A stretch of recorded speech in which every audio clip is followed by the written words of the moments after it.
The Riverside Diner sat on the corner of Oak and Maple like a forgotten postcard from another era, its neon sign flickering with the stubbornness of something that refused to die. The building had weathered 43 Ohio winters, each one leaving its mark in the form of hairline cracks along the foundation and a slight lean to the eastern wall that newcomers noticed but regulars had long stopped seeing. Inside, the vinyl booths had faded from cherry red to something closer to dried blood, and the linoleum floor bore the scuff marks of 10,000 work boots, each one carrying its own story of labor and loss. The smell hit you before anything else. Coffee that had been sitting too long mixed with bacon grease in the faint undertone of industrial cleaner that never quite masked the decades of accumulated humanity.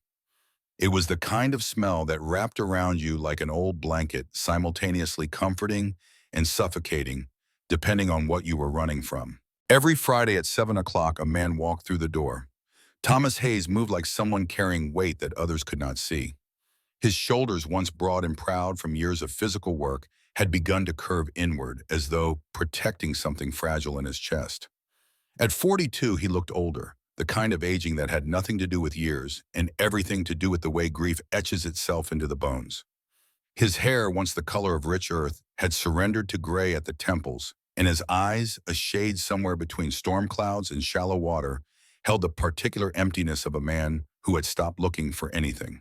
He always took the same booth, corner right side next to the window that looked out onto the parking lot, where pickup trucks and sedans sat under the yellow glow of sodium lights. The seat squeaked under his weight as he slid in, and he placed his hands flat on the table, studying the grain of the wood as though it might reveal something he had missed in the hundreds of times he had done this before. Dorothy Brennan appeared without being called. 62 years old with silver hair pinned up in a style that had not changed since 1987, she carried two plates balanced on her forearm with the practiced ease of someone who had done this long enough to forget she was doing it. Meatloaf, mashed potatoes, brown gravy pooling in the wells between the food. She set one plate in front of Thomas, the other across the table where the vinyl booth sat empty, and she did not say a word. 3 years ago, she might have asked, "Who is joining you tonight? Can I get you anything else? Is everything all right, honey?"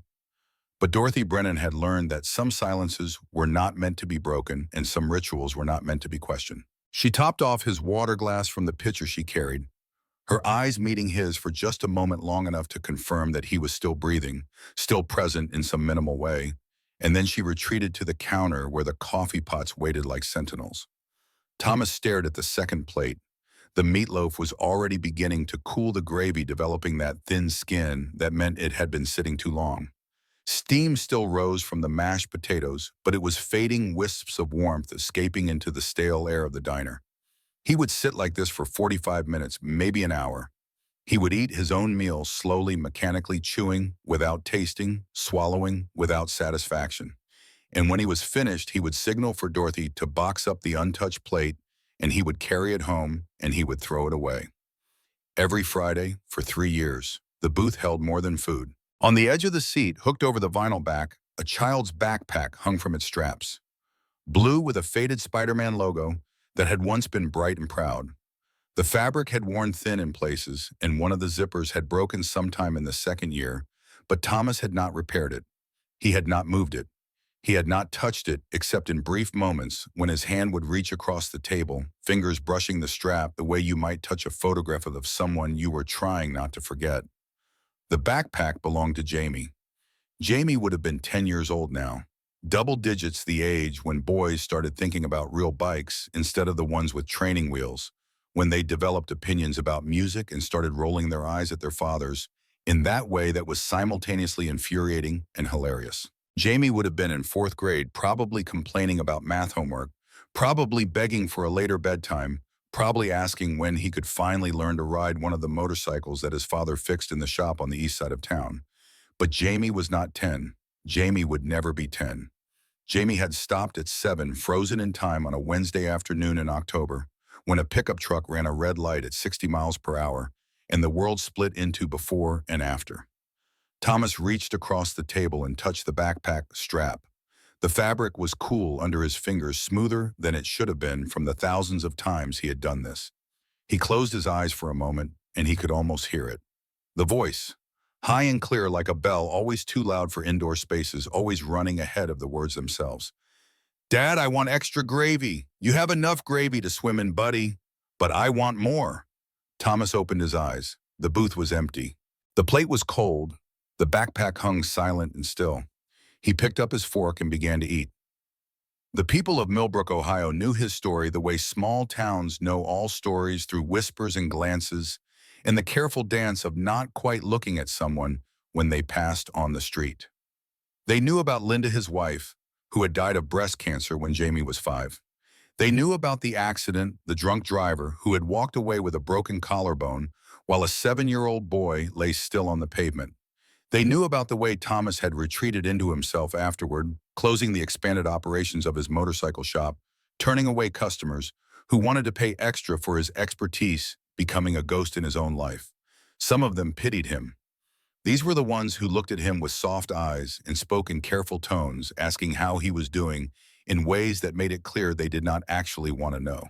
Others avoided him entirely, crossing the street when they saw him coming, because grief was contagious in their minds, something that could spread through proximity. A few, the bold ones, or perhaps the cruel ones, had told him to move on. Let go. Stop torturing yourself. Find a new purpose. Their words bounced off him like rain off stone, absorbed and forgotten. Dorothy understood in a way the others did not.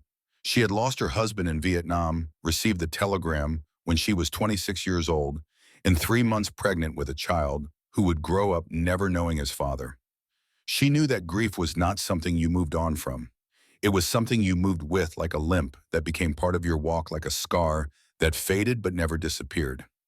She never told Thomas to let go. She just brought the 2 plates every Friday, boxed up the untouched one every Friday, and let him sit in his corner booth for as long as he needed. It was the kindest thing anyone had done for him in 3 years. The clock on the wall read 7:15. Thomas had been sitting for 15 minutes and he had not yet picked up his fork. Tonight felt different, somehow heavier than usual. The weight in his chest had a particular quality to it, a sharpness that made breathing feel like effort. He knew why. The calendar in his apartment, the one he never changed, was still turned to October, and the date circled in red marker was approaching. Jamie's birthday. The boy would have been 10 years old, a decade of life that would never happen. Little league games and school plays and first crushes and all the mundane miracles that parents took for granted until they were gone.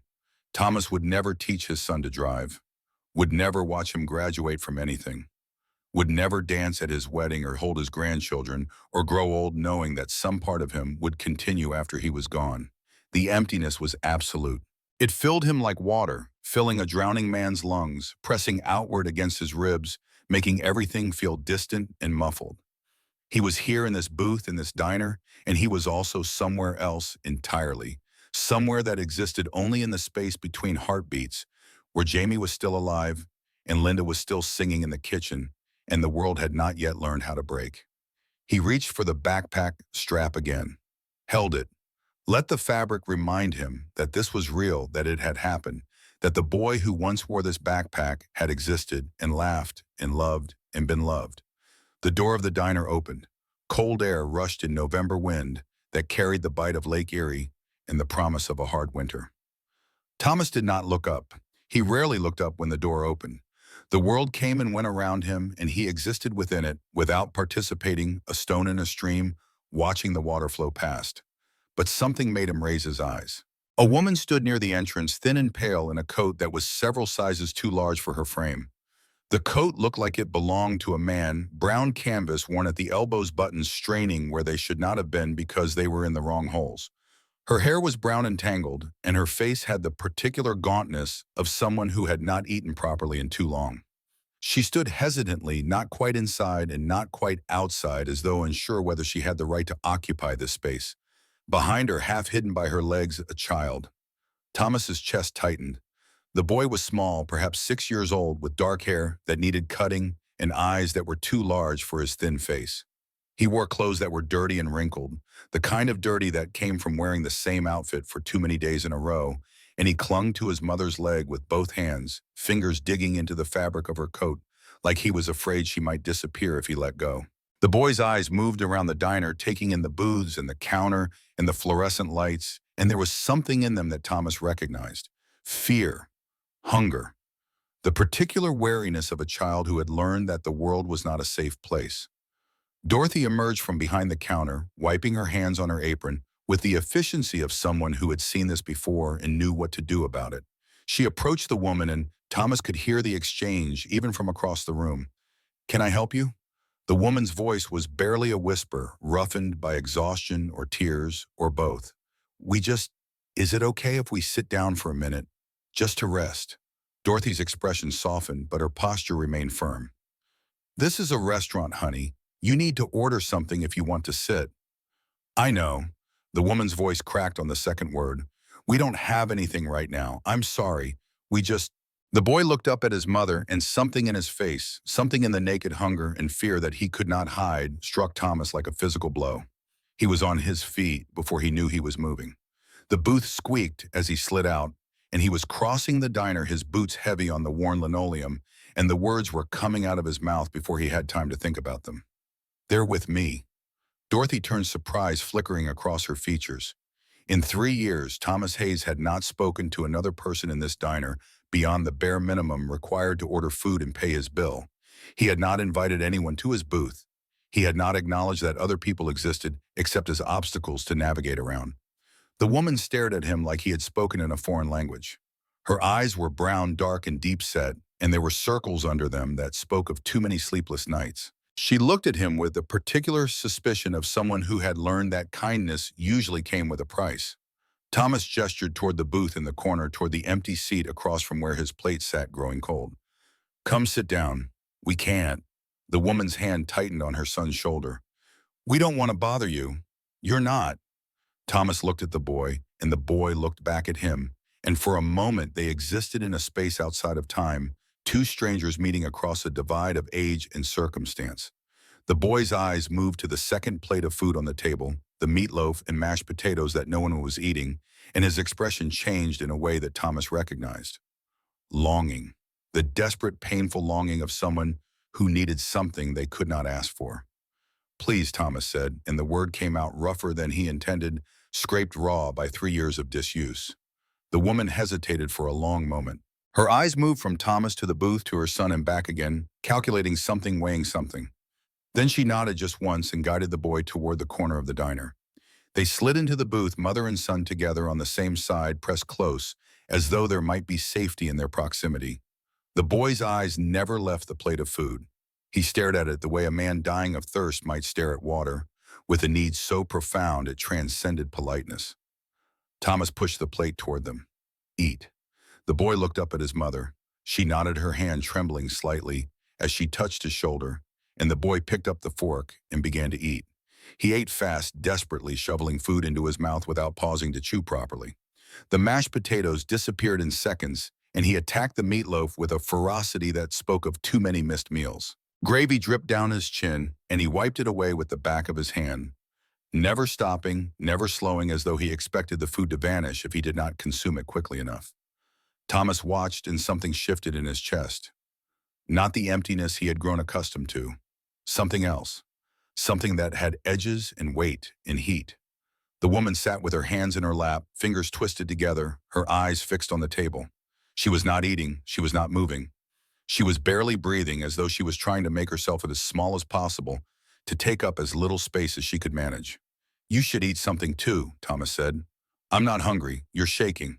She looked up at him then, and their eyes met for the first time. Brown meeting gray, exhaustion meeting emptiness. She was younger than he had initially thought, maybe early 30s, but she carried herself like someone much older.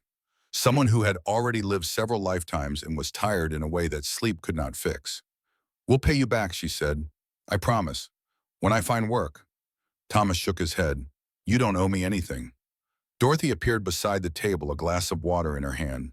She set it down in front of the boy without a word, and her eyes met Thomas's for a moment, something unreadable passing between them. A question, perhaps, or an acknowledgement. Then she turned and walked away, back to her post behind the counter where the coffee pots waited.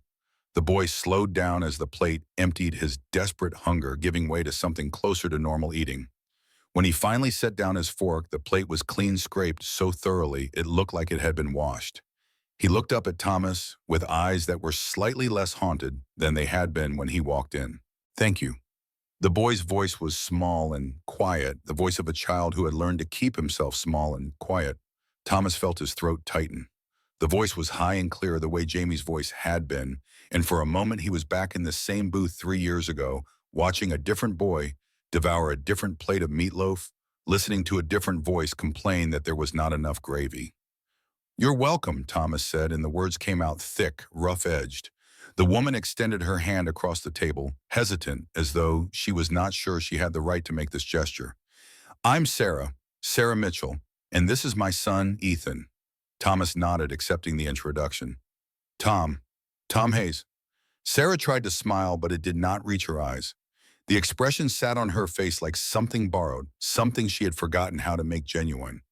We're not usually like this. Things got hard. We're trying to figure it out." There were stories behind those words, Thomas knew. Stories that could not be told to strangers.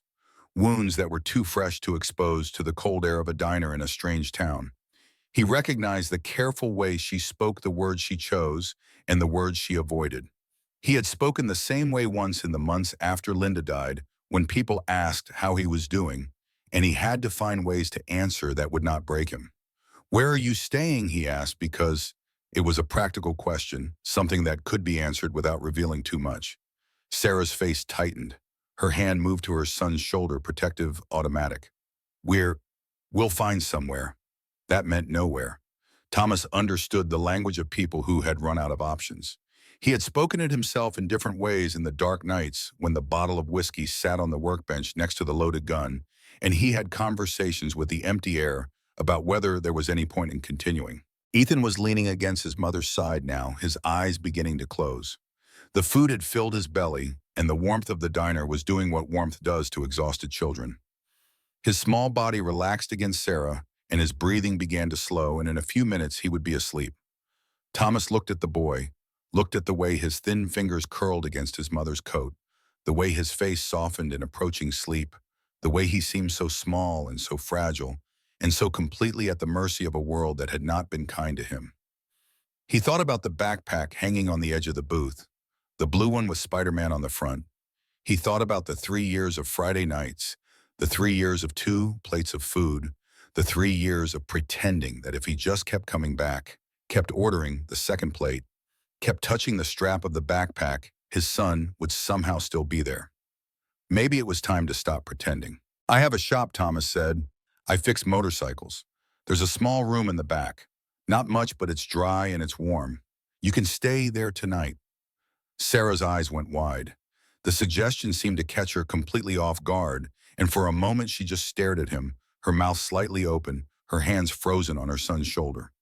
"We couldn't," she said. "It's not charity." Thomas cut her off, but gently, the way you might redirect a child who was walking toward the street. "I just have the space and it's cold out." Sarah looked at him like she was trying to read his mind, to find the catch, the hook, the reason why a stranger would offer something for nothing. Her eyes moved over his face, searching for danger, for hidden motives, for all the things she had learned to watch for. Then she looked at Ethan asleep against her shoulder, and something in her crumbled. "Okay," she whispered. "Just for tonight." Thomas paid the bill, leaving his usual generous tip for Dorothy, and led them out to his truck. A Ford F-150 blue paint faded to almost gray, with dents in the fender and rust spots on the wheel wells. Ethan was half asleep, stumbling on his feet, and Thomas picked him up without thinking about it. The boy was light, too light for a 6-year-old. Thomas could feel the ridge of his spine through his shirt, could count the ribs if he pressed. The boy smelled like rain and unwashed clothes, and something else, something that might have been fear, made physical. But he did not resist being carried.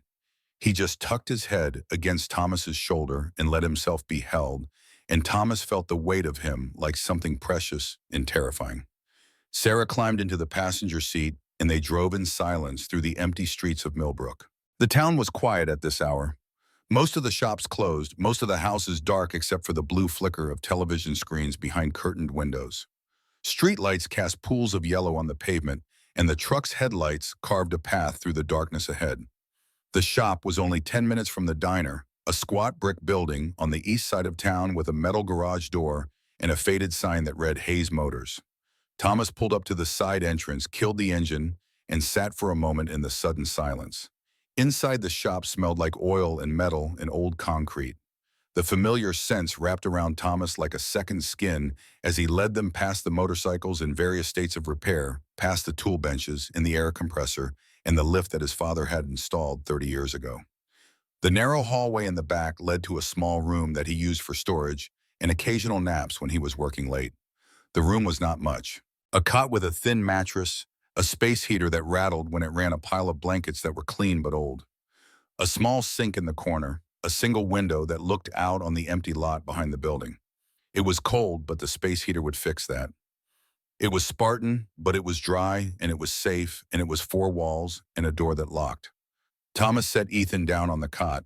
The boy did not wake, just curled onto his side and pulled his knees toward his chest, making himself small, in the way children do when they are trying to disappear. Sarah stood in the doorway looking around the room like she still could not quite believe this was happening. Her eyes moved over the bare walls, the industrial sink, the single bare bulb hanging from the ceiling. This was not luxury. This was barely survival. But compared to wherever she had been before, it might as well have been a palace. Why, she asked, and her voice cracked on the single syllable. Why are you doing this? Thomas did not know how to answer. He looked at the boy on the cot, at the way his small chest rose and fell, with each breath, at the way his fingers twitched in his sleep. Because someone should, he said finally, and because I can. Sarah's eyes filled with tears, but she did not let them fall. She stood very still, her hands clenched at her sides, her jaw tight with the effort of holding herself together. I will pay you back. Her voice was stronger now, something fierce underneath the exhaustion. I don't know how, but I will. Thomas nodded, accepting this without argument. You don't have to. He turned to leave, but Sarah spoke again, and her words stopped him at the door. What happened to you? The question hung in the air between them, heavy with implications. Thomas did not turn around. He stood with his hand on the doorframe, looking at the hallway ahead, at the shadows cast by the single bare bulb. The same thing that happens to everyone eventually, he said. The world took something from me, and I never figured out how to get it back. He walked out before she could respond, closing the door gently behind him. He stood in the hallway for a long moment, listening to the silence, and then he went upstairs to his apartment, where the bottle of whiskey waited and the empty rooms echoed with ghosts. Sleep did not come easily that night. Thomas lay in his bed staring at the ceiling, listening to the creaks and groans of the old building settling around him. Somewhere below, in the small room behind the garage, a woman and her son were sleeping in his space, using his blankets, breathing his air. He thought about Linda, about the way she used to tuck Jamie in at night, singing softly, her red hair falling over her shoulder like a curtain of fire. He thought about the hospital room where she had spent her last weeks, the way her hand had felt in his, so small and so cold. He thought about her last words whispered in the gray light of a winter morning when the machines had started to fail. Take care of our boy. Don't let the sadness eat you alive. He had tried. God help him, he had tried. For 2 years after Linda died, he had poured everything he had into Jamie. He had learned to cook simple meals to help with homework, to braid hair for school plays when Jamie's female classmates taught him how. He had shown up to every parent-teacher conference, every Little League game, every school event that Jamie participated in. He had been both mother and father, inadequate at both, but trying, always trying. And then the intersection. The red light. The pickup truck. Thomas closed his eyes, but the images came anyway. The crunch of metal, the shattering of glass, the way the world had spun around him as the car rolled. Waking up in the hospital 3 days later, his body broken in a dozen places, and the first question out of his mouth being about his son. The look on the doctor's face. The words that followed. We did everything we could. I'm so sorry. He didn't suffer. He didn't suffer. As if that made it better. As if a quick death was somehow a mercy when the alternative was a lifetime of watching your child grow up. Thomas opened his eyes and stared at the ceiling. The water stain in the corner had gotten bigger. He should probably do something about that. He should probably do something about a lot of things. But not tonight. Tonight he would lie here and he would remember, and he would wait for morning to come so he could get up and do it all again. Morning arrived gray and cold, the light filtering through the window, like something tired and reluctant. Thomas rose before dawn, a habit that had started when Jamie was a baby and never quite stopped. He made coffee in the small kitchen, drank it black and bitter, and tried to convince himself that today would be different from yesterday. When he went down to the shop, Sarah was already awake. He found her on her hands and knees in the garage, scrubbing at the oil stains on the concrete floor with a rag and a bucket of soapy water. Her hands were red and raw from the cold water and the harsh soap, but she did not stop when she heard him come in. She just kept scrubbing her jaw, set with determination. "You don't have to do that," Thomas said. Sarah looked up, and there were dark circles under her eyes that suggested she had not slept much. "I need to do something. You've already done too much." Ethan was still asleep in the back room. Thomas could see him through the doorway, curled under the pile of blankets, his face peaceful in a way it had not been the night before.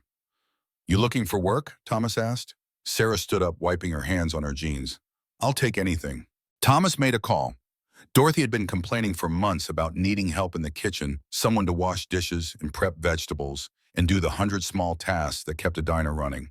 The pay was not much, but it was something. Dorothy said yes without hesitation.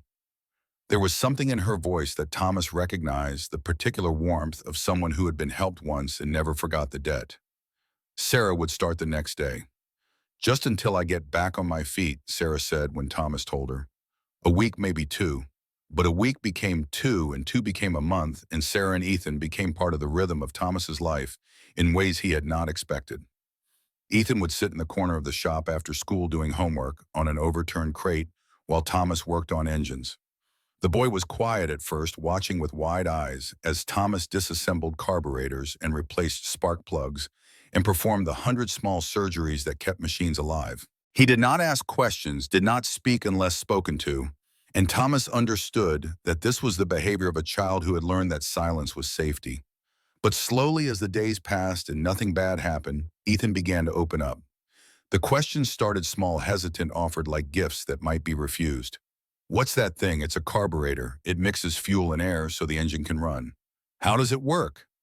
Thomas found himself explaining drawing diagrams on scraps of paper, showing Ethan the components laid out on the workbench. The boy absorbed information like a sponge, asking follow-up questions that showed he was actually listening, actually thinking. "Why do motorcycles need oil? How do the gears work? What makes them go fast?" Thomas answered them all, surprised at how easy it was to talk to a child again. The words came out rusty at first, unused muscles being forced back into motion, but they came, and with them came memories. Jamie asking the same questions. Jamie sitting on the same workbench, watching with the same wide eyes. "It's like a spinning top," Thomas said one afternoon, explaining how a motorcycle stayed upright. "When the wheels turn fast enough, they want to stay balanced. That's why you can't ride a motorcycle standing still. You have to keep moving." Ethan nodded, his forehead wrinkled in concentration. "Like sharks. My teacher said sharks have to keep swimming or they die." Thomas looked at the pro, at his earnest face and his too thin frame, and felt something crack open in his chest. "Yeah, like sharks." Sarah worked long hours at the diner, but she always came back to the shop at night. She would bring leftovers from the kitchen, containers of soup and half-eaten pies and bread that was a day too old to sell but still perfectly good to eat. They would sit in the back room, the three of them, and eat together, and Thomas would listen to Ethan talk about school and Sarah talk about her day, and he would feel something that he had not felt in 3 years. It felt like a routine, like a life. But the neighbors noticed. Mrs. Ruth Henderson was the first to say something. She lived in the apartment building next to the shop, a 68-year-old widow with sharp eyes and a sharper tongue. She had been watching Thomas for years, ever since the accident, with the particular attention of someone who made other people's business her own. She cornered him one afternoon while he was carrying groceries from his truck, blocking his path with her small body and her large personality. "I don't mean to pry," her tone suggested otherwise, "but that woman and her boy, they've been here a while now, haven't they?" Thomas shifted the grocery bag in his arms, feeling the weight of the canned goods pressing against his chest. They needed a place to stay. Mrs. Henderson's lips pressed into a thin line, the expression of someone who had already made up her mind and was simply looking for confirmation. "People talk, Thomas. A widower and a woman who's clearly running from something. It doesn't look right. I'm not worried about how it looks." She studied him for a long moment, her eyes moving over his face like she was looking for cracks. "Well, I just thought you should know what people are saying. She walked away, but her words stayed behind, lingering in the air like exhaust fumes. That night, Thomas sat in the diner alone. Sarah was working the late shift in the kitchen, and Ethan was asleep in the back room at the shop. Dorothy slid into the booth across from him, something she rarely did, and fixed him with a look that was equal parts concern and warning. I like her. Dorothy nodded toward the kitchen, where Sarah was visible through the pass-through window, scrubbing pots with the same fierce determination she had shown scrubbing the garage floor. She works hard, doesn't complain. And the boy, he has his mother's eyes. Sweet kid. But Thomas heard the word coming before Dorothy said it. But you need to be careful. Dorothy lowered her voice, leaning across the table. People are saying things about you two, about why she's staying with you. I don't care what people say. You should. Dorothy's eyes were kind, but her voice was firm. Some folks think you're being taken advantage of. Others think you're taking advantage. Either way, it's not going to end well if you're not careful, Thomas wanted to argue. He wanted to say that what he did in his own shop was his own business, that the opinions of small-minded people in a small-minded town did not matter. But Dorothy had been his mother's friend, had known him since he was a boy, and her words carried a weight that others did not. And besides, late at night when he lay awake staring at the ceiling, he had started asking himself the same questions. Was he helping Sarah because it was the right thing to do? Or was he using her and Ethan to fill the hole his son had left behind? Was this kindness, or was it something more selfish, some attempt to recreate what he had lost, to play act at being a father again with someone else's child? He did not have an answer. Maybe there was no answer. Maybe human motivations were always mixed, always complicated, always more than one thing at once. Think about it. Dorothy stood up, patted his shoulder, and went back to her counter. Thomas stared at his coffee, watching the steam rise and dissipate. The liquid was going cold, but he did not drink it. He just sat there alone in his corner booth, wondering if he was saving Sarah and Ethan, or if they were saving him, and whether it mattered which one was true. 3 weeks passed, then 4. Sarah and Ethan did not leave. The room behind the garage became a home of sorts. Sarah hung curtains on the small window, brought in a rug to cover the cold concrete floor, found a small table at a yard sale where Ethan could do his homework. The space was still cramped, still far from luxurious, but it had warmth now, both literal and metaphorical. Thomas found himself adjusting his routines around them. He started making breakfast for 3 instead of 1, nothing fancy, just eggs and toast and coffee for the adults, orange juice for the boy. He learned which cereal Ethan preferred, which subjects he struggled with in school, which cartoons he liked to watch on the small television that Thomas dragged down from his apartment. Sarah began to relax slowly, like a clenched fist gradually uncurling. The wariness never entirely left her eyes, but it softened, became something more manageable. She smiled more often, genuine smiles that reached her eyes, and Thomas realized that he had forgotten what that looked like. A woman smiling in his presence without pity or caution. They did not talk about the past, not yet. There was an unspoken agreement between them, an understanding that some stories were too heavy to share before trust was fully established. Thomas did not ask about Ethan's father, about the reason they were running, about the fear that still flickered in Sarah's eyes when a car backfired or a door slammed too loudly. And Sarah did not ask about the backpack. She had noticed it, of course. The blue Spider-Man backpack that hung on the edge of the booth every Friday night that Thomas carried with him when they went to the diner, that he sometimes held in his hands late at night when he thought no one was watching. She looked at it with the particular understanding of someone who recognized grief, but she did not ask. Maybe she was waiting for him to tell her. Or maybe she knew that some things could only be shared when the person was ready. The 5th week brought the first real conversation. It was early morning before Ethan woke up, and Thomas found Sarah in the garage again. She was not scrubbing this time. She was just standing there looking at the motorcycles, her arms wrapped around herself against the cold. Thomas handed her a cup of coffee, and she took it without speaking. They stood side by side in the gray light, watching the shadows slowly brighten. I had a daughter. Sarah's voice was quiet, almost a whisper. Before Ethan, her name was Emma. Thomas did not respond. He just waited, giving her space to continue. She was born too early, 28 weeks. She lived for 3 days. The words hung in the cold air, fragile as ice crystals. After she died, my husband blamed me, said it was my fault, Said I didn't take care of myself, didn't rest enough, worked too hard. Sarah's voice was flat, reciting facts rather than emotions. He started drinking. Then he started hitting. I stayed for 2 years because I didn't know where else to go. Thomas felt something cold settle in his stomach. The anger came slowly building like water behind a dam, but he kept his face neutral. He understood that this was not the time for his emotions. One night he hit Ethan. Sarah's voice cracked on her son's name. And I knew we had to leave, so you ran. Sarah nodded. We went to Indiana first, then here. I don't know why I stopped in Millbrook. It just felt far enough. Is he looking for you? Sarah was quiet for a long moment. When she spoke, her voice was barely audible. Ryan doesn't give up. He thinks Ethan belongs to him. He thinks I belong to him. He'll find us eventually. Thomas looked at the motorcycle. He had been working on a vintage Harley that needed a new transmission. His hands wanted to be doing something, anything, but he kept them still. You're safe here, he said, at least for now. Sarah turned to look at him, and there was something in her eyes that he could not quite identify. Gratitude, maybe, or something more complicated. Why are you helping us, Tom? Really, nobody just helps people like this, not without wanting something. The question was the same one she had asked the first night, but it carried more weight now. They knew each other better. The question demanded a real answer. Thomas looked at the backpack hanging on the hook by the door. He had brought it with him this morning without thinking, a habit so ingrained he barely noticed it anymore. Because I lost someone too, he said, and I know what it feels like when the world forgets about you. Sarah followed his gaze to the backpack, and understanding dawned in her eyes. She did not ask for details. She did not need to. They stood in silence as the sun finished rising, and somewhere in the back room Ethan stirred and began to wake. The town continued to watch.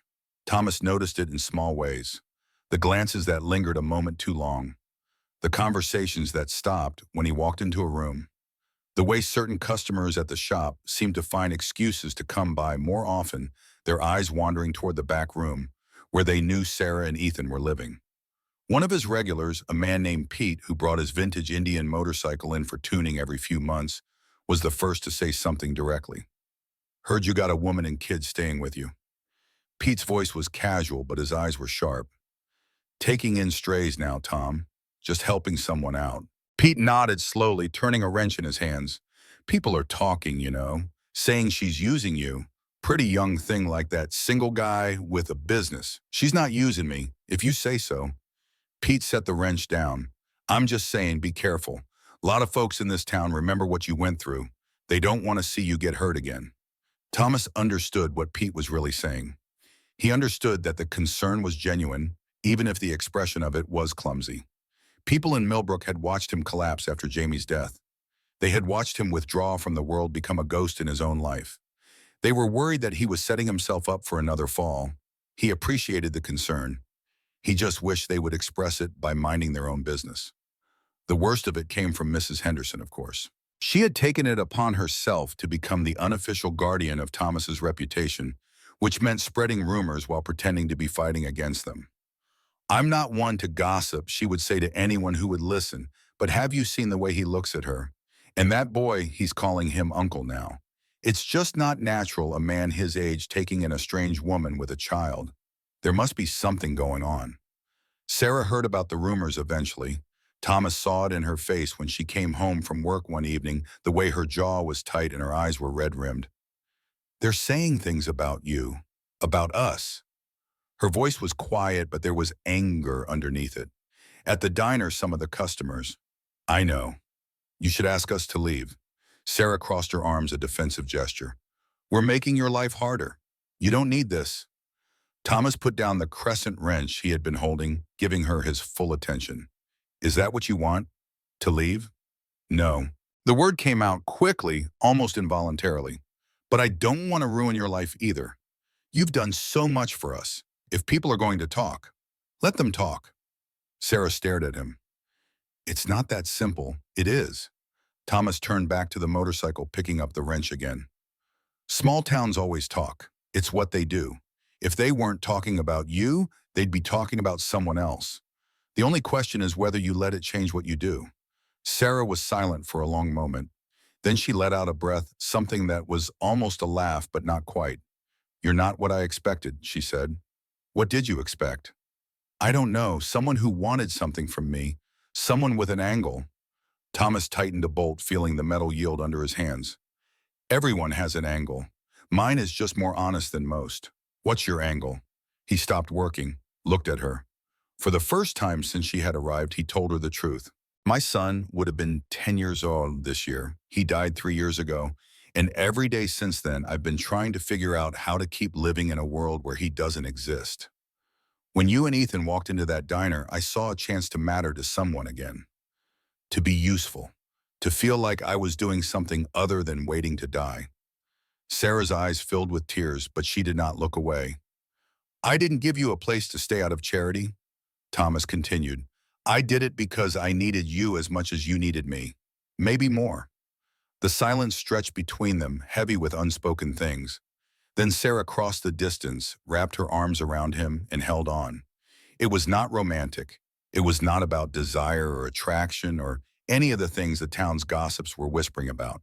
It was simply two broken people recognizing each other, two survivors finding a moment of connection in a world that had tried to destroy them both. They stood like that for a long time in the cold garage with the smell of oil and metal around them, and neither of them spoke.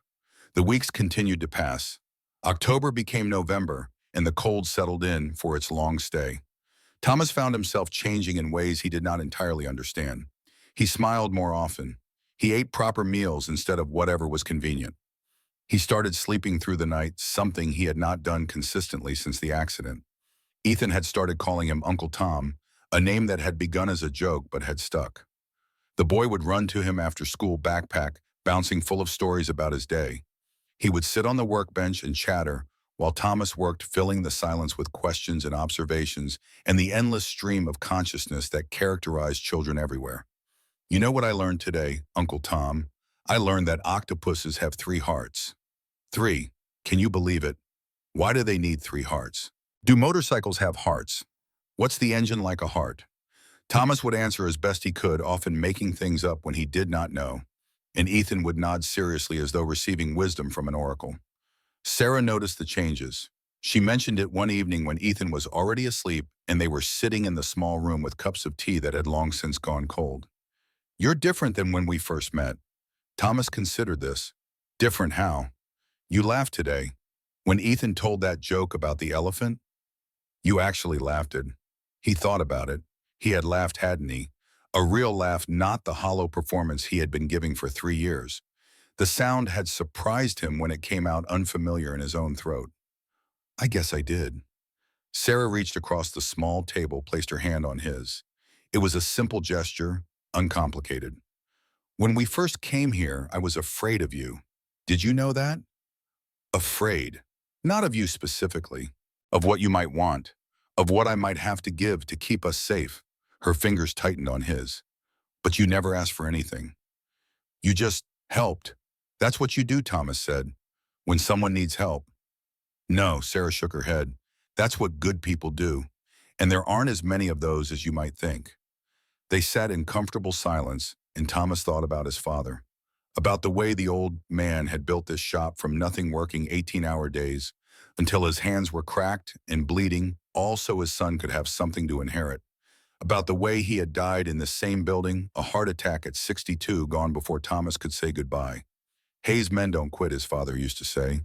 "We get knocked down, we get back up. It's what we do." Thomas had gotten knocked down, lower than he had ever thought possible. But maybe, just maybe, he was starting to get back up. November 20th arrived cold and gray, with clouds that promised snow, but had not yet delivered. Thomas woke early as he always did, but he did not get out of bed immediately. He lay there looking at the ceiling, thinking about the date. Jamie's birthday. His son would have been 10 years old today. Double digits, a milestone that most parents took for granted, just another step on the long journey of raising a child. But for Thomas, it was a milestone that would never be reached, a birthday that would never be celebrated. He could feel the grief rising, the familiar weight pressing down on his chest. It had not gotten lighter over the years, just more predictable. He knew it would come on certain days, at certain moments, and he had learned to brace himself for it, the way you brace yourself for a blow. He got up, got dressed, made coffee. The routine helped, movement helped, Anything was better than lying still and letting the thoughts consume him. Sarah noticed immediately. She was in the kitchen when he came down making breakfast for Ethan, and her eyes moved over his face with the particular attention of someone who had learned to read pain. "You okay?" Thomas considered lying. It would have been easy. "I'm fine, just tired." But Sarah had shared her truth with him, and it felt wrong to repay that with a lie. "Today's a hard day," Sarah nodded, accepting this without pressing for details. "Is there anything I can do?" "No, but thank you." Ethan came bounding in, full of the limitless energy of childhood, and the conversation ended. The boy demanded pancakes, and Thomas made them, focusing on the simple task of measuring and mixing and pouring, letting the routine carry him through the morning. But the weight did not lift. It stayed with him throughout the day, a presence at his shoulder, a heaviness in his chest. He worked on motorcycles, answered phone calls, interacted with customers, but everything felt muted, like he was experiencing the world through a layer of glass. At 7 o'clock, he went to the diner. Sarah offered to come with him, but he shook his head. This was something he needed to do alone. She understood the way she seemed to understand most things, and she did not push. Dorothy had the plates ready when he walked in, 2 servings of meatloaf and mashed potatoes just like every Friday night. She set them down without a word, her eyes meeting his for a moment, and he saw the understanding there. She knew what today was. She had known Jamie had watched the boy grow from an infant to a toddler to a child. She had served him his first plate of meatloaf, had laughed at his jokes, had given him extra gravy when his father was not looking. She did not say happy birthday. There was nothing happy about this birthday. She just touched his shoulder briefly, a gesture of solidarity, and walked away. Thomas sat in the booth looking at the 2 plates and felt the weight of 3 years pressing down on him.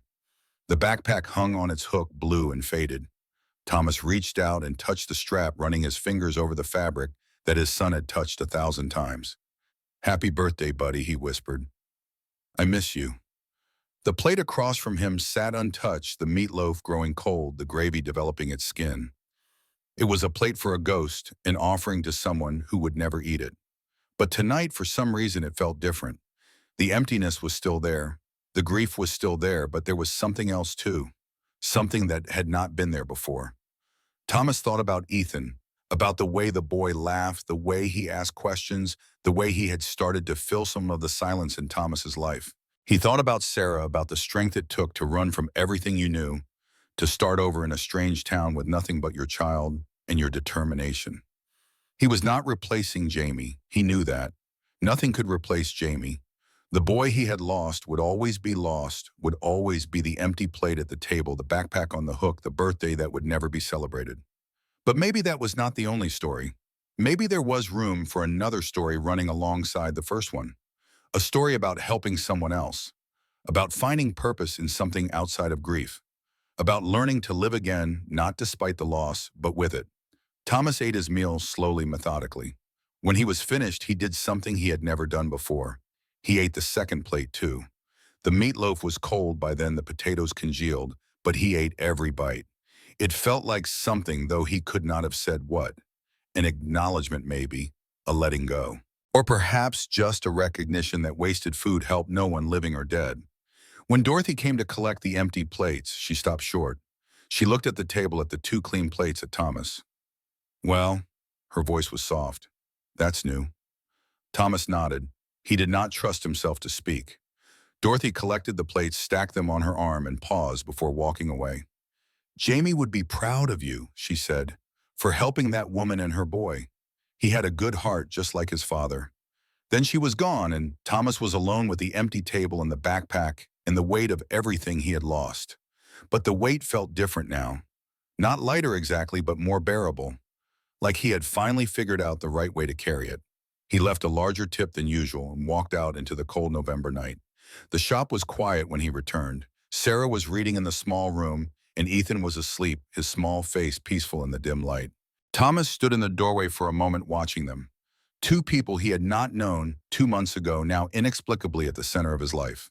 2 refugees from a storm he did not fully understand, sheltering in the space he had built. Sarah looked up from her book, saw him standing there, and smiled. How was the diner? Different. Thomas stepped into the room, sat down in the chair across from her. Good different, I think. Sarah marked her place in the book and set it aside. Want to talk about it? Thomas thought about everything he could say. About Jamie, about the birthday, about the 2 plates of meatloaf, about the way grief worked, the way it never really went away, but sometimes made room for other things. Not tonight, he said, but soon. I'll tell you everything soon. Sarah nodded, accepting this. Take your time. They sat in comfortable silence, and somewhere outside, the first snow of the season began to fall. The snow continued through the night, blanketing Millbrook in white. By morning, the world looked different, clean and bright and new. Thomas woke to the sound of Ethan's laughter. The boy was outside in the parking lot making snow angels, his voice carrying through the cold air like bells. Uncle Tom, Uncle Tom, look at me. Thomas stood at the window watching. Sarah was out there too, wrapped in a coat that was still too big for her breath making clouds in the frozen air. She was smiling, really smiling, and she looked young in a way she usually did not. For a moment, standing at that window, Thomas felt something he had not felt in 3 years. Hope. It was a fragile thing, tentative like the first green shoots pushing through snow in early spring. He knew better than to trust it completely. He knew that hope could be cruel, could set you up for falls that left you lower than before. But he felt it anyway, and that had to count for something. He went outside to join them. The three of them spent the morning playing in the snow. Thomas showed Ethan how to pack snowballs properly, how to build the base of a snowman, how to make the snow squeak underfoot by stepping just right. The boy was delighted by everything, finding wonder in the simplest details. Did you know Ethan said, packing snow between his mittened hands, that no two snowflakes are exactly the same? That's what my teacher said. Every single one is different. That's right. So that means this snowball is totally unique. Nobody has ever made this exact snowball before. Thomas laughed and the sound surprised him again. I guess that's true. Cool. Ethan grinned and threw the snowball at his mother. The day continued like that, simple and good. They built a lopsided snowman with stones for eyes and a carrot for a nose. They drank hot chocolate in the small room, warming their hands on the mugs. They watched the afternoon light fade into evening, and it felt like something Thomas had forgotten existed. A normal day, a happy day. He knew it could not last forever.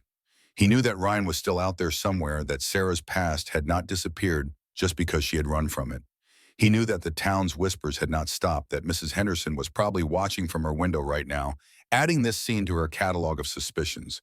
But for today, none of that mattered. For today, there was snow and laughter and three people who had found each other in the wreckage of their lives. It was enough. It had to be enough. The call came that evening. Thomas was alone in the garage working on the Harley when his phone buzzed. The screen showed an unknown number, which usually meant telemarketer. He almost did not answer, but something made him pick up. Silence on the other end, then heavy breathing, the sound of someone deciding whether to speak. Thomas's hand tightened on the phone. Hello? Is she there? A man's voice, low and rough. My wife, is she there? The cold that went through Thomas had nothing to do with the weather. He knew without being told exactly who this was. I think you have the wrong number. A laugh, harsh and humorless. Don't play games with me. I know she's there. I know everything. Sarah Patterson, my son Ethan.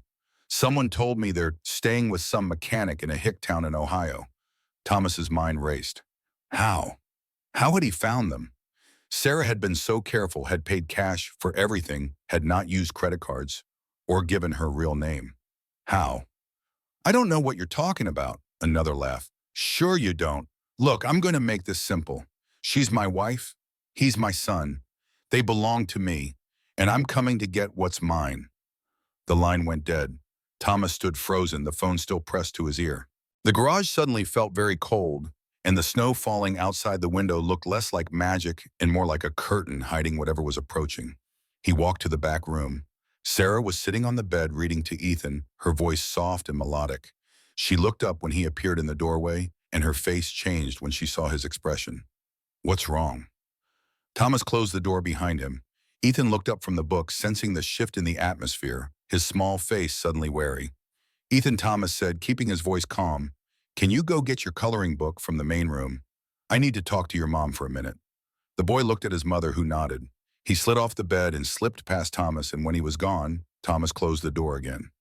He called Thomas, said, Ryan, he knows you're here. The color drained from Sarah's face. She stood up, her hands shaking, her eyes wide with the fear that he had not seen since the first night she walked into the diner. How? I don't know, but he said he's coming. Sarah's legs gave out. She sat back down on the bed, her hands pressed to her mouth, her whole body trembling. Thomas sat beside her, not touching, just present. We have to run. Her voice was muffled by her hands. We have to leave, tonight. And go where? Thomas kept his voice level, though his own heart was racing. He'll follow. He'll find you again. You can't run forever. What else can we do? Thomas thought about the shop, about the cameras he had never bothered to install, about the locks that were standard residential grade, easily broken, about the fact that he was a mechanic, not a soldier, and that Ryan Mitchell had spent years in Afghanistan learning how to kill. But he also thought about something else, about Dorothy and Mrs. Henderson and Frank the police chief, and all the other people in this small town who might talk behind his back, but would also close ranks against an outsider. About the fact that running meant Sarah and Ethan would always be running, always looking over their shoulders, never safe. You stay, he said. We figure this out together. You don't understand. Sarah looked at him, tears streaming down her face. Ryan is dangerous. He was in the military. He's killed people. You're just a mechanic, I know. Thomas reached out, took her hand. But I'm also not going to let him hurt you. Either of you. He could be here tomorrow. He could. Then we have tonight to prepare. They sat in silence, holding hands while outside the snow continued to fall. Somewhere out there a storm was coming. But for now they were together, and that was something. The door creaked open and Ethan appeared, clutching his coloring book to his chest. His eyes moved between his mother and Thomas, reading the tension in the room. Is the bad man coming? His voice was small, but barely a whisper. Sarah opened her arms and Ethan ran to her, burying his face in her chest. She held him tightly, rocking him gently, and over his head her eyes met Thomas's. There was fear in those eyes, but there was also something else, something that looked like trust. It's going to be okay, Thomas said, though he was not sure he believed it. I promise. It was a promise he did not know if he could keep. But he made it anyway because that was what you did. You made promises. You tried to keep them. And when the storm came, you stood your ground and hoped you were strong enough to survive. The snow fell harder, covering the world in white, hiding everything that lay beneath. And in the distance, somewhere in the darkness, headlights turned onto the highway that led to Millbrook. Word count 9, 847, part 1 of 3. Status continuing. The night passed slowly, each hour stretching like taffy. Thomas did not sleep. He sat in the main room of the shop with the lights dimmed, watching the parking lot through the window, waiting for headlights that did not come. He had made what preparations he could. The locks on all doors had been checked and reinforced with heavy-duty deadbolts he had found in the storage closet. He had positioned his heaviest tools near the entrances, not as weapons exactly, but as options. A tire iron by the front door, a crowbar by the back. The shotgun his father had left him was loaded and leaning against the wall behind his chair, its presence both comforting and terrifying. Sarah had wanted to call the police, but Thomas had talked her out of it. What would you tell them, he had asked? That your ex-husband called and said he was coming. That's not a crime. They won't do anything until he does something. And by then, he had not finished the sentence. He had not needed to. So they waited. Sarah lay with Ethan in the back room, her body curled around her son's, her eyes wide open in the darkness. Thomas sat in his chair, watching, listening, preparing for something he hoped would not come. Dawn arrived gray and anticlimactic. The snow had stopped during the night, leaving behind a world coated in white. The parking lot was empty. No strange cars, no threatening figures. Just the quiet stillness of a small town on a winter morning. Thomas made coffee, the act of grinding beans and pouring water and waiting for the drip feeling almost absurd in its normalcy. He brought a cup to Sarah, who had finally dozed off, Ethan still clutched in her arms. She woke when she smelled the coffee, blinking up at him, with eyes that held the residue of nightmares. Nothing happened, Thomas said. He didn't show up. Yet. Sarah sat up carefully, trying not to wake Ethan. He didn't show up yet. Maybe he won't. But they both knew that was wishful thinking. Ryan Mitchell had called. He had made a promise. Men like him kept their promises, especially the dark ones. The day passed in a state of suspended animation. Thomas went through the motions of working, but his attention was always on the door on the parking lot, on the road that led into town. Every car that passed made his shoulders tense. Every customer who walked in made his hand drift toward the tire iron. Sarah kept Ethan home from school. She claimed he was sick, a white lie that felt necessary under the circumstances. The boy seemed to understand that something was wrong, asking fewer questions than usual, staying close to his mother, finding quiet ways to occupy himself. By late afternoon, the tension had become almost unbearable. Thomas found himself snapping at customers, making mistakes on simple repairs, losing track of conversations mid-sentence. The waiting was worse than any confrontation could be. At 5 o'clock, the door of the shop opened. Thomas's hand moved to the tire iron before he recognized the figure in the doorway. Not Ryan. Not yet. Just Dorothy, wrapped in a heavy coat, her face creased with concern. I heard what happened. She stepped inside, closing the door against the cold. The whole town's talking about it. Of course they are. Thomas set down the wrench he had been holding. What are they saying? That Sarah's husband called? That he's coming for her? Dorothy moved closer, lowering her voice even though they were alone. Frank called me, asked if I knew anything. He's worried. Frank, as in the police chief Frank, Dorothy nodded. He's got a nephew who served with Ryan Mitchell. Said the man came back from Afghanistan different. Said he saw things over there, did things, said he's dangerous. Thomas felt his jaw tighten. We know he's dangerous. What I'm saying is Frank's taking this seriously. He can't do anything officially until Ryan actually breaks the law, but he's going to have patrol cars swing by more often. Keep an eye out. It was something. Not much, but something. Dorothy stayed for a while, sitting with Sarah and Ethan, bringing a sense of normalcy that the day had been lacking. She told stories about the diner, about customers who had come and gone over the years, about the time a man tried to pay his bill with a live chicken. Ethan laughed at that one, the sound breaking through the tension like sunlight through clouds. When she left, she pressed Thomas's hand and looked into his eyes with an intensity that surprised him. Hayes men don't quit, she said. Your father used to say that, and neither do you. You knew my father. Everyone knew your father. He was a good man, stubborn as a mule, but good. Dorothy released his hand. You're a good man too, Tom. Whatever happens, remember that. She walked out into the cold, leaving Thomas standing in the doorway, watching her car disappear down the street. Night fell again, and the watching resumed. Thomas had moved a cot into the main room, positioning it where he could see both the front and back doors. He did not expect to sleep, but having the option felt necessary. Sarah had offered to take a shift, but he had refused. This was his shop, his responsibility. If Ryan came, he would be the first line of defense. The hours crawled by. Midnight came and went. 1 o'clock, 2. At 3 in the morning, Thomas heard something. It was subtle, the kind of sound you might miss if you were not listening for it. A crunch of snow, a footstep, someone moving outside the building trying to be quiet. Thomas was on his feet in an instant, the shotgun in his hands. He moved to the window, staying low, peering out through the gap between the blinds. A shadow moved in the parking lot, man-sized, heading toward the back of the building. Thomas's heart hammered in his chest. He crossed the room, silently positioning himself by the back door, the shotgun raised. His hands were steadier than he would have expected. Adrenaline had a way of focusing you, stripping away everything that did not matter. The doorknob jiggled, someone testing the lock. Then nothing. Silence. The shadow retreating footsteps fading into the night.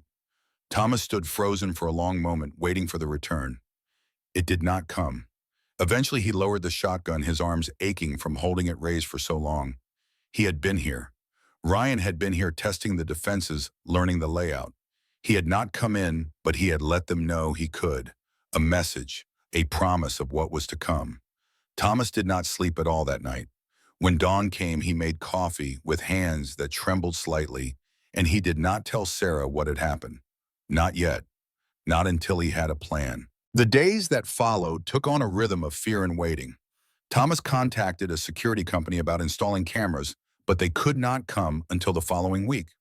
He bought motion sensor lights from the hardware store and installed them himself, positioning them to cover all the approaches to the building. He reinforced the back door with a steel plate, adding another deadbolt, making it as secure as he could manage with the tools available. Sarah wanted to leave. She brought it up every day, sometimes multiple times, her voice getting more desperate each time. We should go. We should just drive. Get as far away as possible. Thomas talked her down each time, though his arguments were wearing thin. Running means running forever. We have resources here. People who will help. What people? The people who gossip about us. The people who think I'm using you. Thomas had no answer for that, but he knew one thing for certain: if they ran, Ryan would follow. The man had tracked them from Michigan to Indiana to Ohio. He would track them wherever they went. The only way to stop running was to stop running. Ethan was suffering the most. The boy had retreated into himself, the progress of the past months evaporating in the face of the new fear. He flinched at loud noises, had nightmares every night, and had stopped asking his endless questions. He sat in the corner of the shop, silent and watchful, his eyes constantly moving to the door. It broke Thomas's heart to see it. This was what Ryan Mitchell had done, was doing. Not just the violence, but the fear. The constant, grinding terror that poisoned everything it touched. One afternoon, Ethan came to Thomas while he was working on a motorcycle. The boy stood at a distance, uncertain, his hands twisting together. "Uncle Tom." His voice was barely a whisper. Thomas set down his wrench, giving the boy his full attention. "What's up, buddy? Is my dad going to hurt you?" The question hung in the air, heavy with implications. Thomas considered lying, considered offering false comfort. But children knew when you were lying. They always knew. "I don't know," Thomas said honestly, "but I'm going to do everything I can to make sure nobody gets hurt." Ethan nodded slowly, processing this. "I don't want him to hurt you, or Mom, or me. I know, he used to be nice." Ethan's eyes were fixed on the floor. "Before, he used to take me to the park. He used to play catch." Thomas felt something tighten in his chest. "People change, buddy. Sometimes for reasons that don't make sense. But that doesn't mean it's your fault. Mom says the war changed him." "Maybe it did." Thomas hesitated, choosing his words carefully. "But that doesn't make what he does okay." "Nothing makes that okay." Ethan looked up, and there were tears in his eyes. "I miss the dad he used to be." Thomas knelt down, bringing himself to the boy's level. "That's allowed," he said. "You're allowed to miss him. You're allowed to love him and be scared of him at the same time. Feelings don't have to make sense." The boy threw himself forward, wrapping his arms around Thomas's neck, burying his face in his shoulder. Thomas held him, feeling the small body shake with sobs, and for a moment, just a moment, he was holding Jamie again. The memory came unbidden, sharp and painful. Jamie after a nightmare, clinging to him in the dark. Jamie after a fall from his bike, crying into his shirt. Jamie, Jamie always, Jamie the ghost that never left. But this was not Jamie. This was Ethan, alive and frightened, and desperately in need of comfort. And Thomas could not change the past, could not bring back what he had lost, but he could do this. He could hold this boy and tell him it would be okay, whether it was true or not. "It's gonna be okay," Thomas said, his voice rough. "I've got you. I've got you." They stayed like that for a long time, man and boy, holding on to each other, while the world waited to fall apart. The confrontation came on a Thursday afternoon. Thomas was alone in the shop working on a routine oil change when the front door banged open. He looked up, and there he was. Ryan Mitchell was tall, 6'2" or 6'3", with the broad shoulders and rigid posture of a military man. His hair was cut short, almost shaved, and there was a scar running from his temple to just above his ear, pale against his weathered skin. He wore civilian clothes, jeans, and a heavy jacket, but he carried himself like he was still in uniform, like the world was still a combat zone. His eyes were the worst part, pale blue, almost gray, with a flatness that Thomas recognized.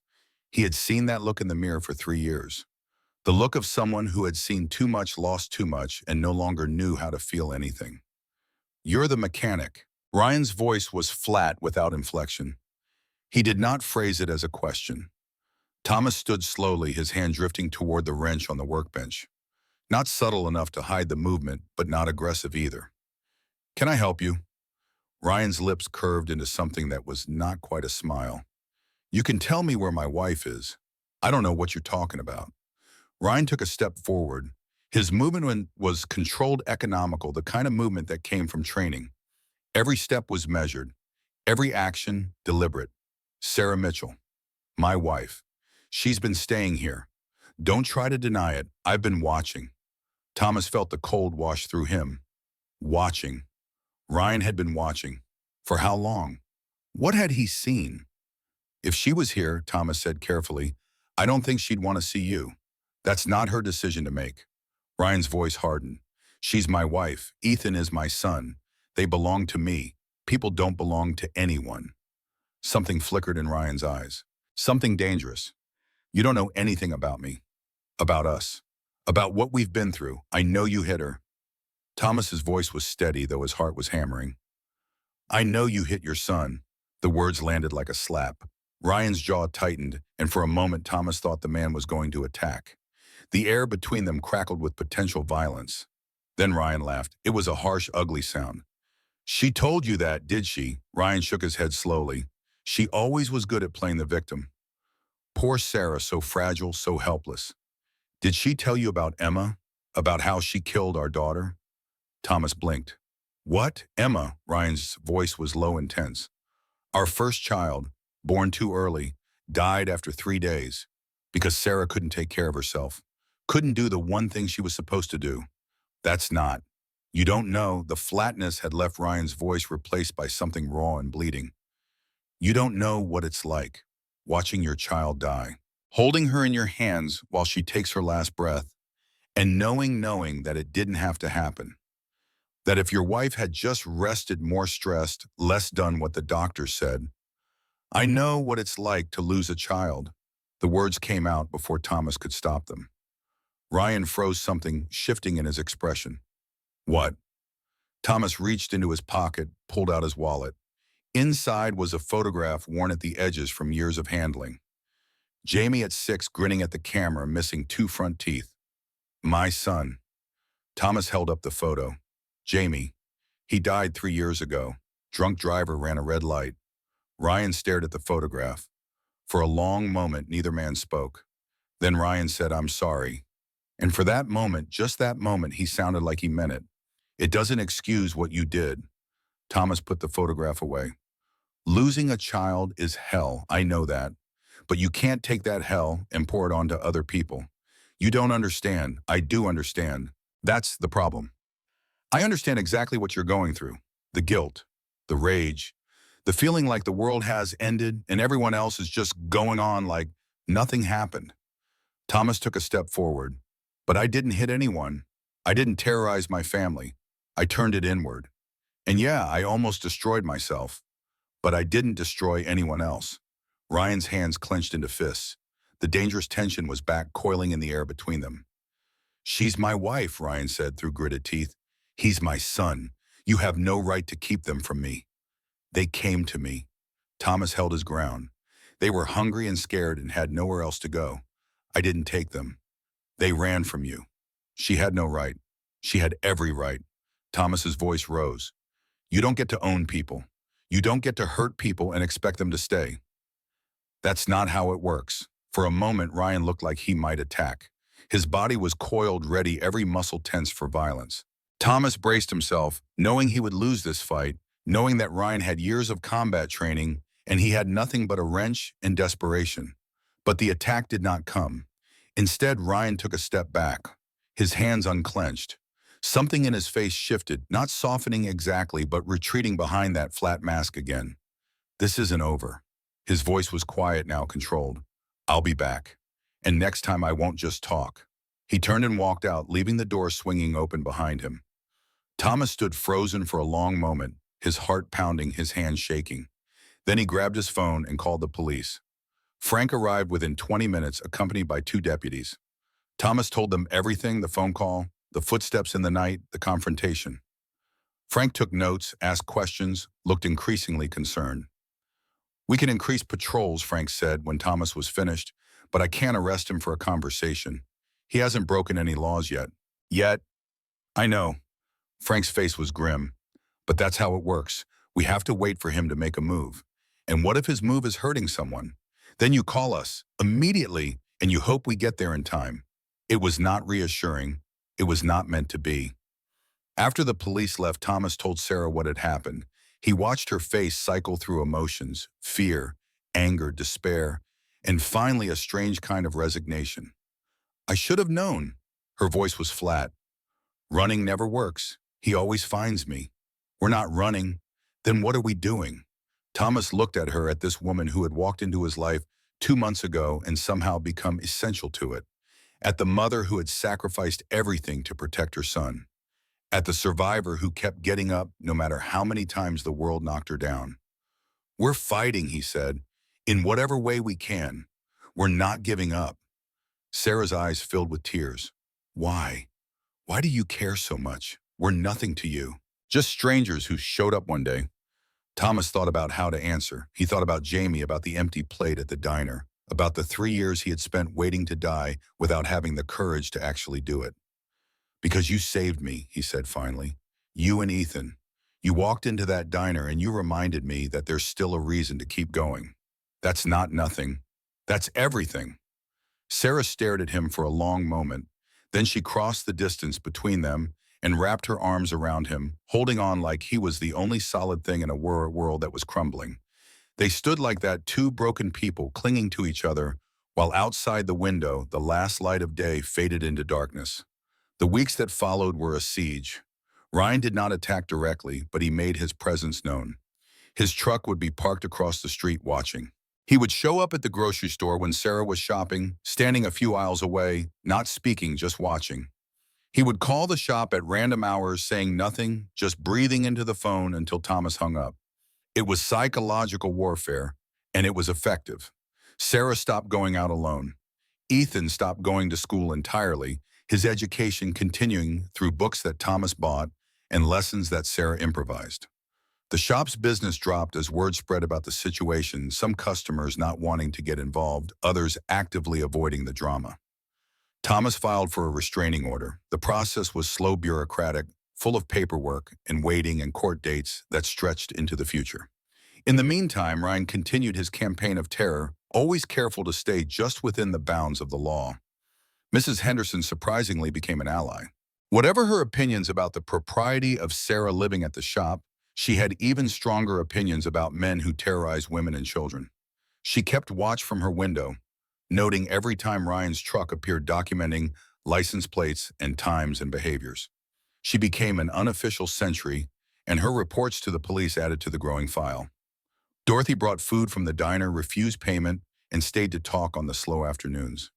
She had a gift for distraction, for making the hours pass with stories and jokes, and the comfortable presence of someone who genuinely cared. Even Pete, the regular with the Indian motorcycle, offered to help. He knew some guys, he said vaguely, guys who could convince Ryan to leave. Thomas declined, not wanting to fight violence with violence, but he appreciated the offer. The community was rallying slowly and imperfectly, but rallying nonetheless. Still, the strain took its toll. Thomas lost weight, his sleep fractured by vigilance and worry. Sarah developed dark circles under her eyes that no amount of rest seemed to fix. Ethan became a shadow of himself, quiet and watchful, flinching at sudden movements. They were under siege, and sieges either broke or were lifted. There was no middle ground. The breaking point came on a Tuesday. Thomas was alone in the shop when the door burst open. Ryan stood in the doorway, and this time the mask was off. His face was twisted with rage, his eyes wild, his body vibrating with barely contained violence. "Where is she?" "Not here." Ryan crossed the distance in 3 strides, grabbing Thomas by the collar and slamming him against the wall. The impact drove the breath from Thomas's lungs, sent stars exploding across his vision. "I'm done playing games." Ryan's face was inches away, his breath hot and sour with alcohol. "I'm taking my son, tonight. Either you tell me where they are, or I will beat it out of you." Thomas could feel the man's strength, the coiled power in his grip. He knew he could not match it. But he also knew something else. Sarah and Ethan were at Dorothy's house, had been there all day for safety, and he would die before he told this man where to find them. "I don't know where they are." Ryan's fist connected with his ribs. The pain was immediate and explosive, driving another gasp from Thomas's lips. Wrong answer. Another blow. Another. Thomas felt something crack, felt blood in his mouth, felt the world narrowing to a tunnel of pain and determination. "I don't know." Ryan dropped him. Thomas crumpled to the floor, gasping, clutching his sides. Through the haze of pain, he saw Ryan moving toward the back of the shop, toward the room where Sarah and Ethan had been living. "They're not here." Ryan ignored him, kicking open the door to the back room. Thomas heard his roar of frustration when he found it empty, heard things being thrown, furniture overturned. Then Ryan was back, standing over him, his boot pressing down on Thomas's chest. "You're going to tell me." Ryan said, "or I'm going to break every bone in your body." Thomas looked up at the man above him, at the rage and the pain and the broken pieces that had once been a human being. He thought about fighting back, about the shotgun he kept near the door, about all the ways this could end in blood. But he also thought about something else, about the photograph in his wallet, about Jamie's face frozen forever at 6 years old, about the drunk driver who had killed him, who had walked away with nothing but a broken collarbone and a suspended license. Thomas had hated that man, had dreamed of finding him, of hurting him, of making him pay. But in the end, he had let it go. Not forgiveness, not really. Just the recognition that hatred was a poison that killed the one who carried it. Ryan was that driver. Different circumstances, different tragedies, but the same fundamental truth. A broken man destroying himself and everyone around him. "You're not going to break me," Thomas said, his voice steady despite the pain. "Because you're already broken. You've been broken for years. And breaking me won't fix you. Nothing will fix you except help that you refuse to get." Ryan's face contorted. His boot pressed harder, making breathing difficult. "You don't know anything about me.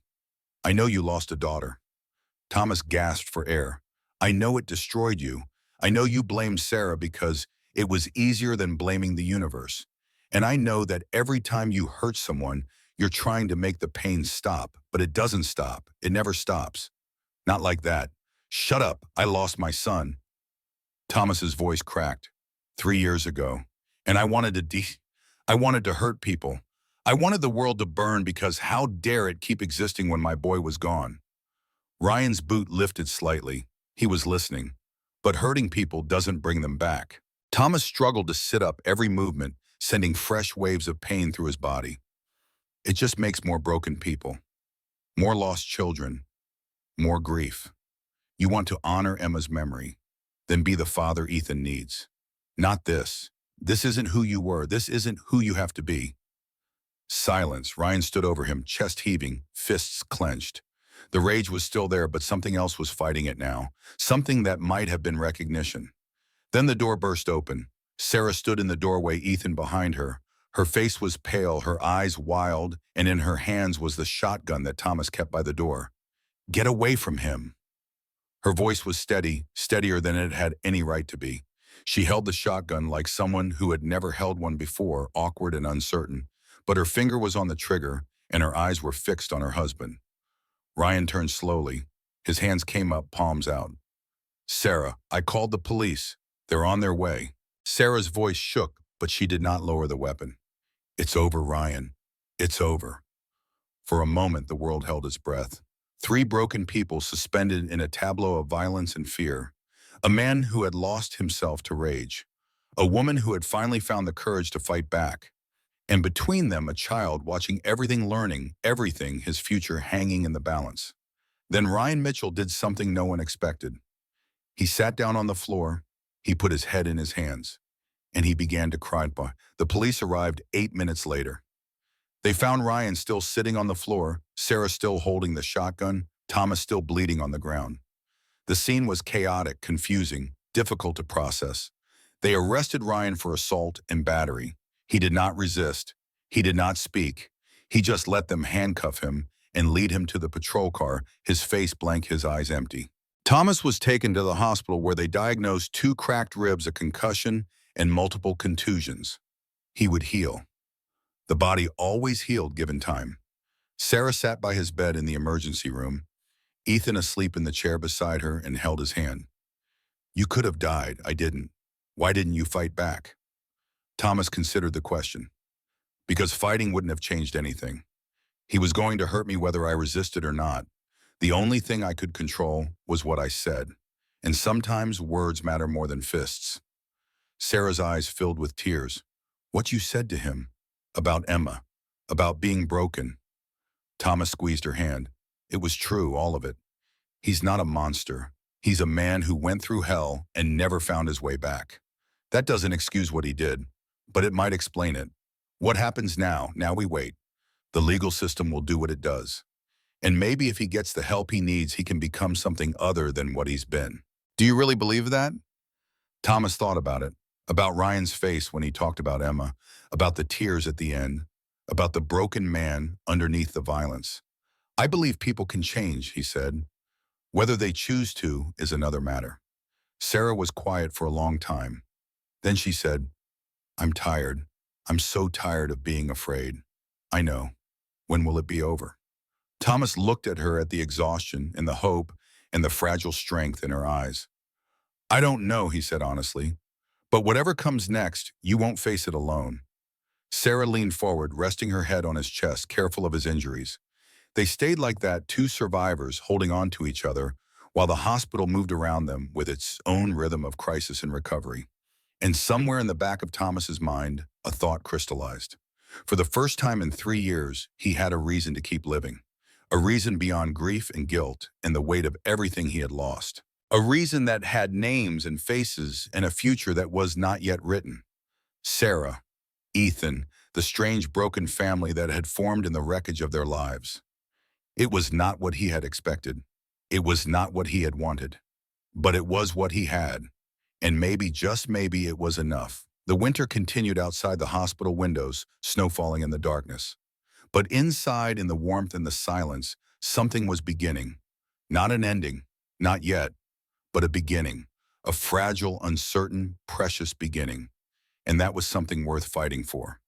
The hospital released Thomas 3 days after the assault, his ribs wrapped tight, his body a map of purple and yellow bruises that would take weeks to fade.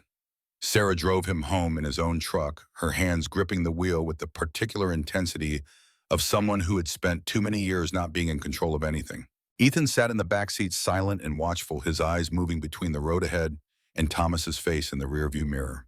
The boy had not spoken much since that night, had retreated into himself the way children do when the world becomes too heavy to process. The shop looked different in the gray afternoon light.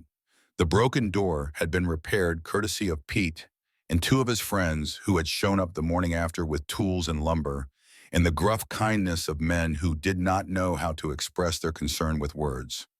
The bloodstains had been scrubbed from the concrete floor, though Thomas could still see the faint outline if he looked hard enough. He did not look hard enough.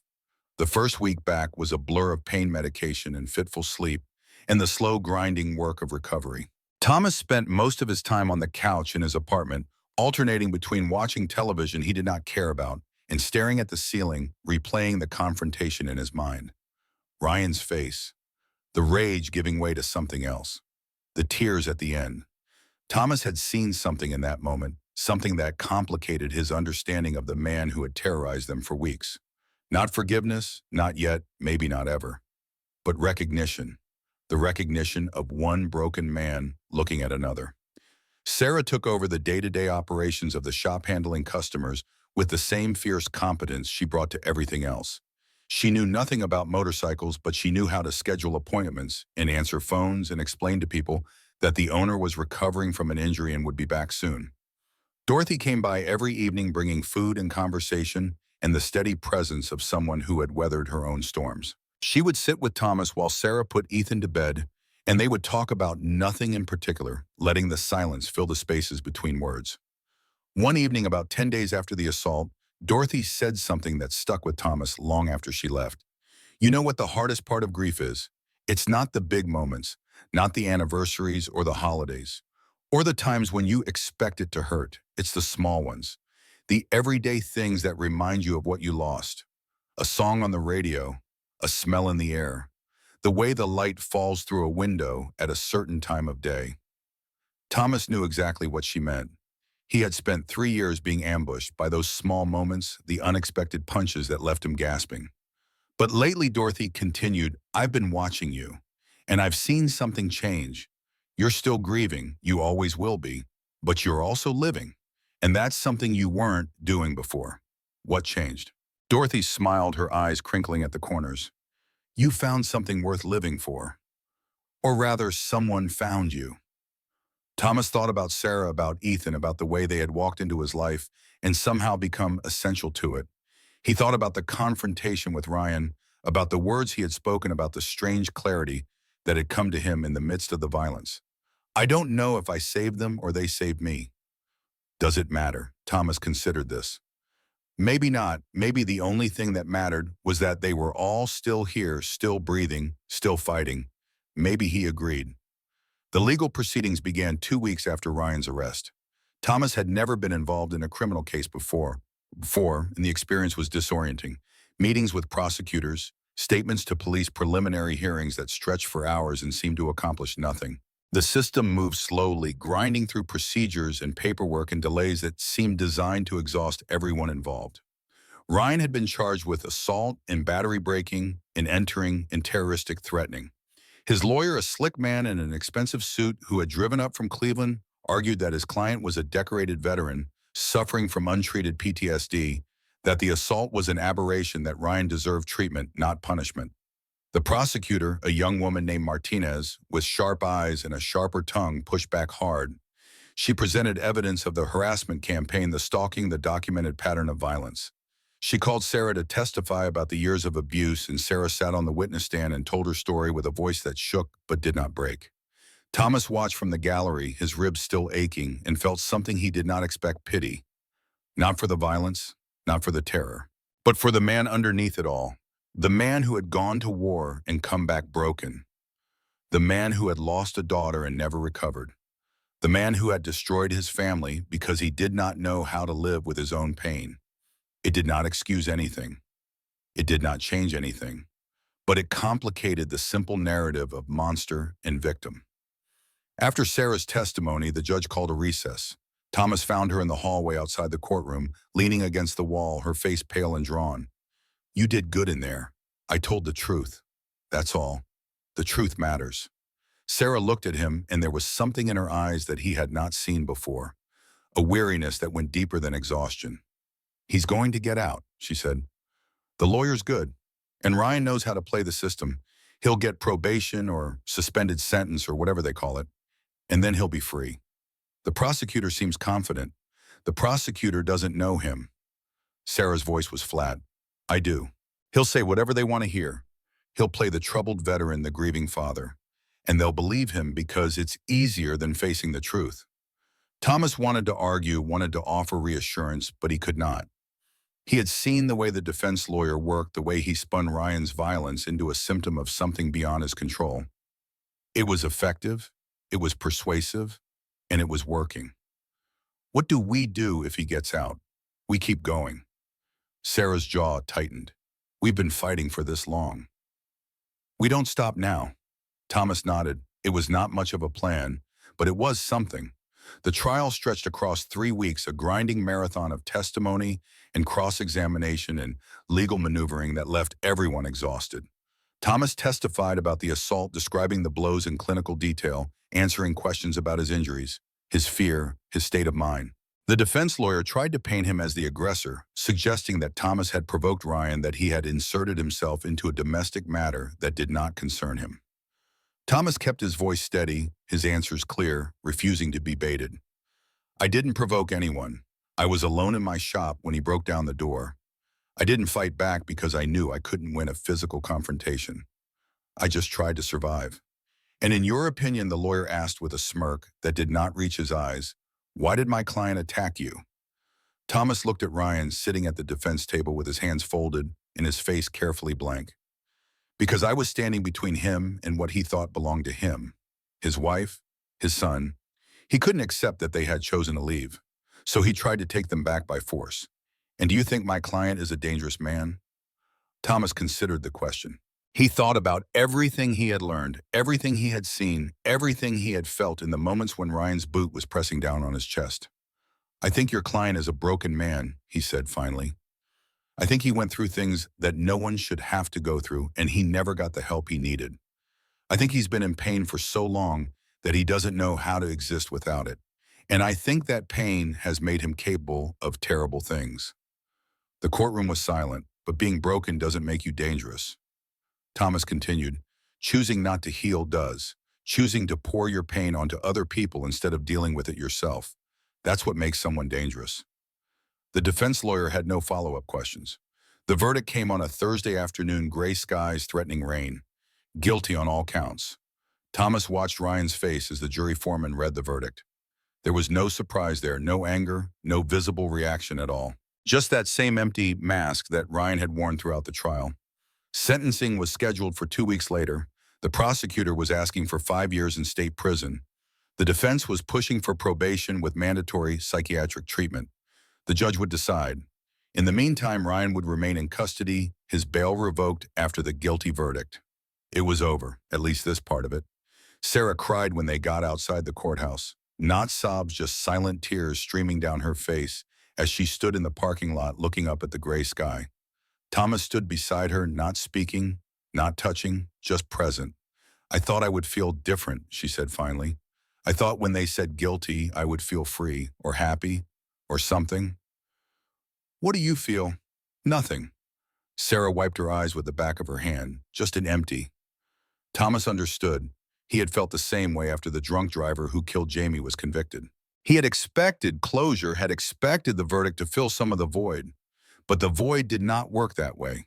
It did not care about justice or revenge or any of the things that humans told themselves would help. The void was its own thing. It existed independent of circumstances. And the only way to deal with it was to keep moving, to keep building, to keep finding reasons to get up in the morning. "It gets better," Thomas said. "Not today, not tomorrow, but eventually. Promise." He thought about the 3 years he had spent in the dick, the nights with the whiskey and the gun, the mornings when getting out of bed felt like climbing a mountain. "No," he said honestly, "I can't promise, but I can tell you that I'm still here. And I didn't think I would be. So maybe that's something." Sarah looked at him and something shifted in her expression. Not hope exactly, but something close to it. Maybe she agreed. The weeks between the verdict and the sentencing were strange, suspended. Thomas returned to work. His ribs mostly healed his body, slowly recovering from the damage. Customers came back, some out of loyalty, some out of curiosity, some just because they needed their motorcycles fixed, and he was the best mechanic in the county. Sarah continued working at the diner, promoted now to assistant manager. Her competence and work ethic impossible to ignore. She started saving money, talking about maybe finding an apartment of her own, something with a real kitchen and a bedroom for Ethan. Thomas told her she did not have to rush, that the room behind the shop was hers as long as she needed it. But he understood the impulse. She needed to build something of her own, something that did not depend on anyone else's charity. Ethan returned to school, slowly reintegrating into the rhythms of childhood. He still had nightmares, still flinched at loud noises, still carried the scars of everything he had witnessed. But he was also laughing again, asking questions again, being a child in all the ways that children should be. One afternoon, about a week before the sentencing, Ethan asked Thomas a question that caught him off guard. "Uncle Tom, do you think my dad is a bad person?" They were in the garage, Thomas working on a carburetor, Ethan sitting on his usual crate with a comic book in his lap. The question came out of nowhere, dropped into the comfortable silence like a stone into still water. Thomas set down his wrench, giving the boy his full attention. "That's a complicated question." "I know, but do you?" Thomas thought carefully before answering. He thought about Ryan's face in the courtroom, about the tears in the garage, about everything Sarah had told him about the man Ryan used to be. "I think your dad did bad things, terrible things, things that hurt you and your mom and can't be undone." "So he's bad." Thomas shook his head. "People aren't that simple, buddy. Your dad went to war. He saw things that changed him. He lost your sister Emma, and that broke something inside him. None of that excuses what he did, but it helps explain it." Ethan's face was thoughtful, processing. "My mom says he used to be different. Before the war. Maybe he was." Thomas picked up the wrench again, needing something to do with his hands. Maybe the person he used to be is still in there somewhere, but the person he became did terrible things, and he has to face the consequences for that. Will he go to prison? Probably, for a while. And then what? Then he'll have a choice. He can try to get better, to become someone different, or he can stay the same. That's up to him. Ethan was quiet for a long moment. Then he asked, "Do you think people can change?" Thomas looked at the boy, at his earnest face and worried eyes. "I think they can choose to try. Whether they succeed depends on how hard they work at it." Ethan nodded slowly, as if this answer satisfied something he had been wrestling with. "I hope he tries," the boy said quietly. "I don't want him to be the bad guy forever." Thomas felt his throat tighten. Even after everything, after all the fear and the pain and the violence, this child still wanted to believe in his father. Still wanted there to be hope. "Me too, buddy," Thomas said. Me too. The sentencing hearing came on a cold morning in early January. The courtroom was packed. People from Millbrook who had followed the case, reporters from regional newspapers, court observers who had nothing better to do. Thomas sat in the front row behind the prosecutor's table, Sarah beside him, their shoulders almost touching. Ryan was brought in wearing an orange jumpsuit, his wrists shackled, his face showing the effects of weeks in county jail. He looked thinner, older, diminished somehow, as if the process of being held accountable had physically reduced him. The defense lawyer made one final pitch for leniency, painting Ryan as a hero who had sacrificed his mental health in service to his country. He invoked the names of programs and treatments, promised that with proper support, Ryan could be rehabilitated.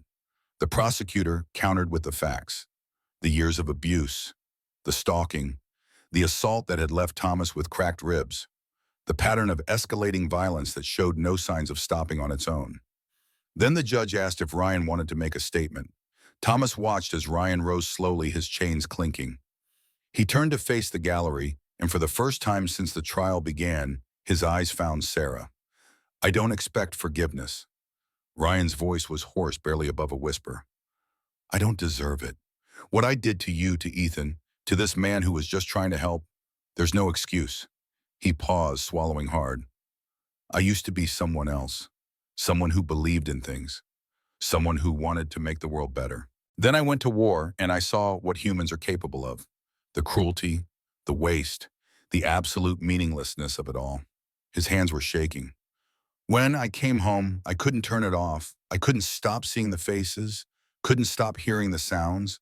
I tried to be normal, tried to be a husband and a father, but the person I was before didn't exist anymore. And I didn't know how to tell anyone, didn't know how to ask for help.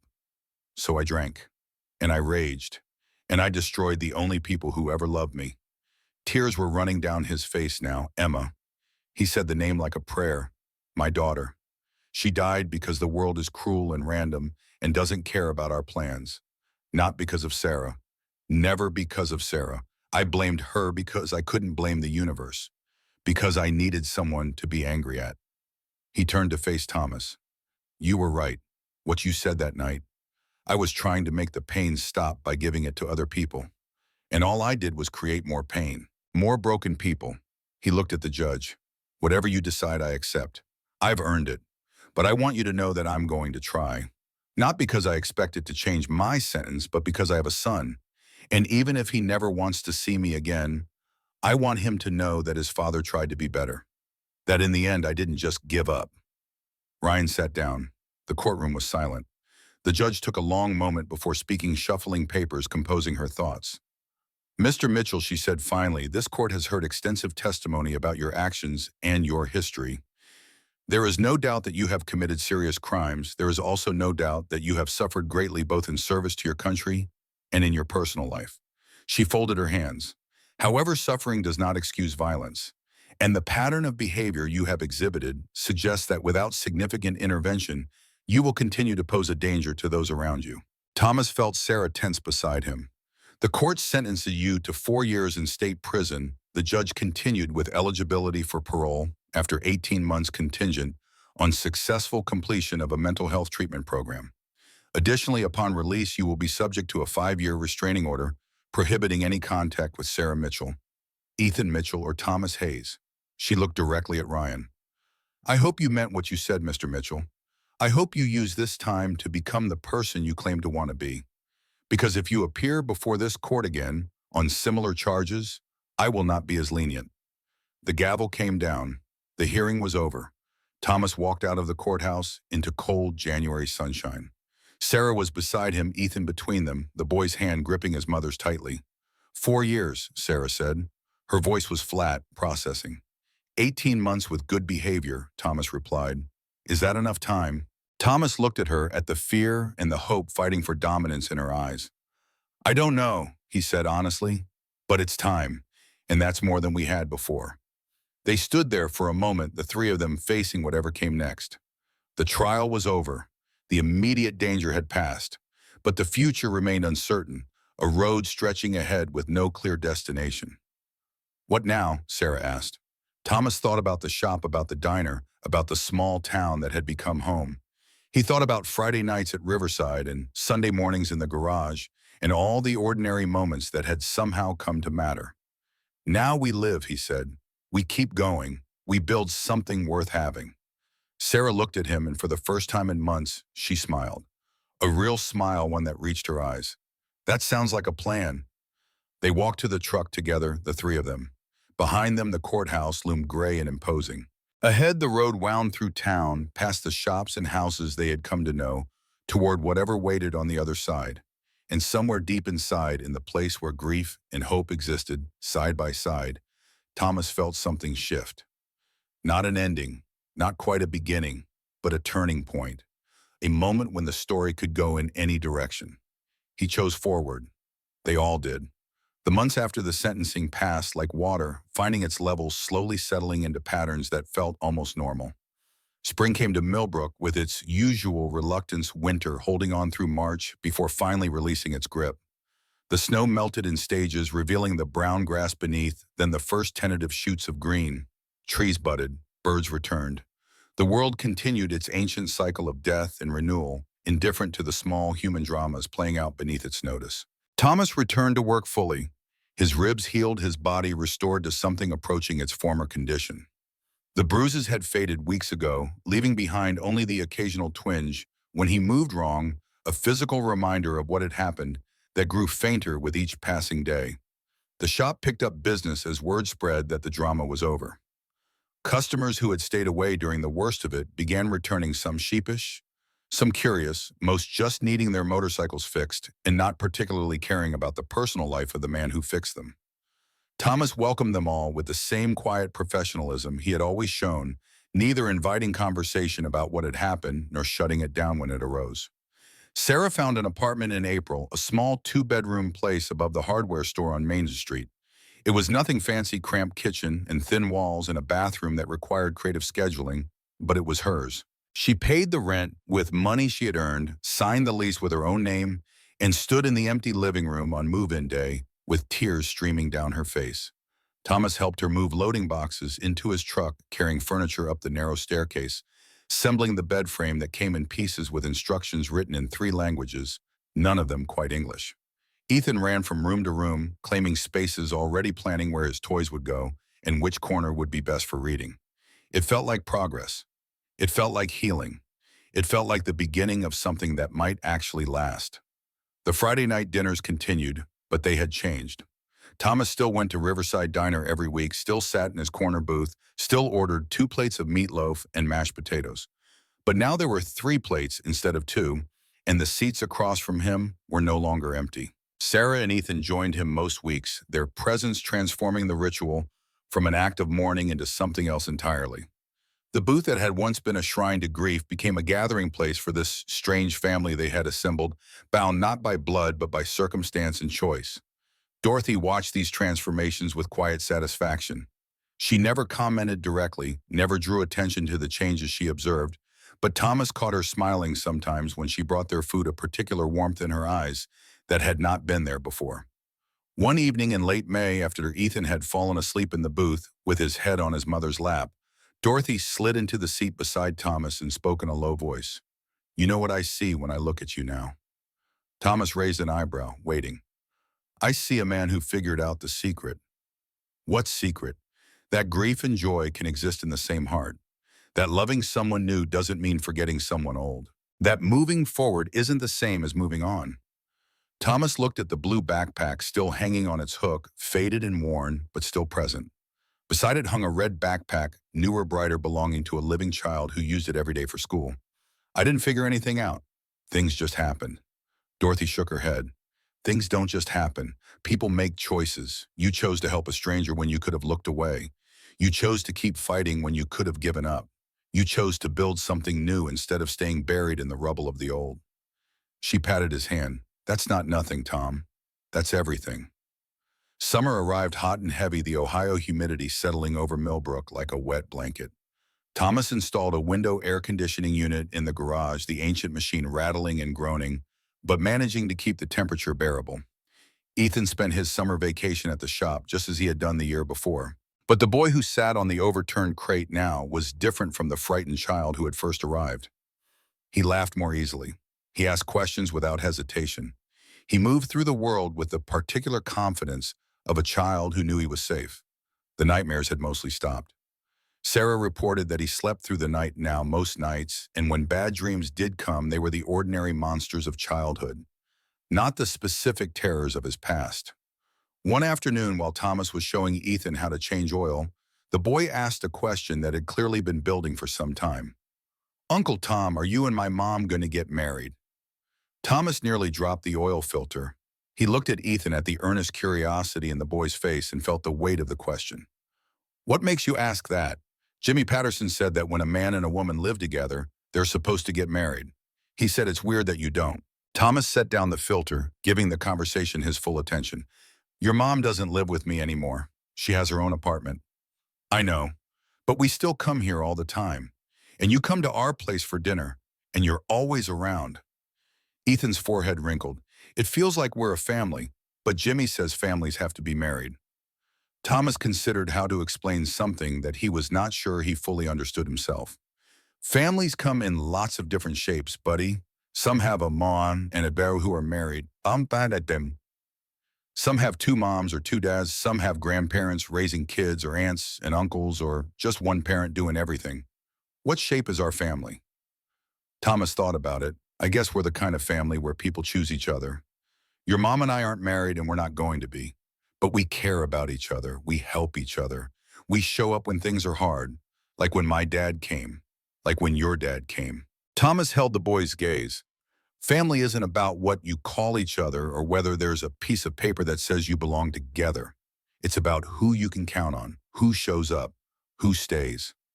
Ethan processed this, his young mind working through the concepts. "So you're like my family, even though you're not my dad. I'm not trying to be your dad.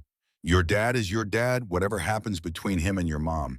But I can be someone else, someone who cares about you and wants to help you grow up right. What do I call you then?" Thomas smiled. "You've been calling me Uncle Tom for almost a year now. That seems to work pretty well." Ethan grinned, the tension breaking. "Okay, Uncle Tom. Can we finish changing the oil now?" They returned to the lesson, but something had shifted. The conversation had named what they were to each other, had given shape to the undefined relationship that had grown between them. It was not father and son. It was not replacing what had been lost. It was something new, something that existed on its own terms, and that was enough.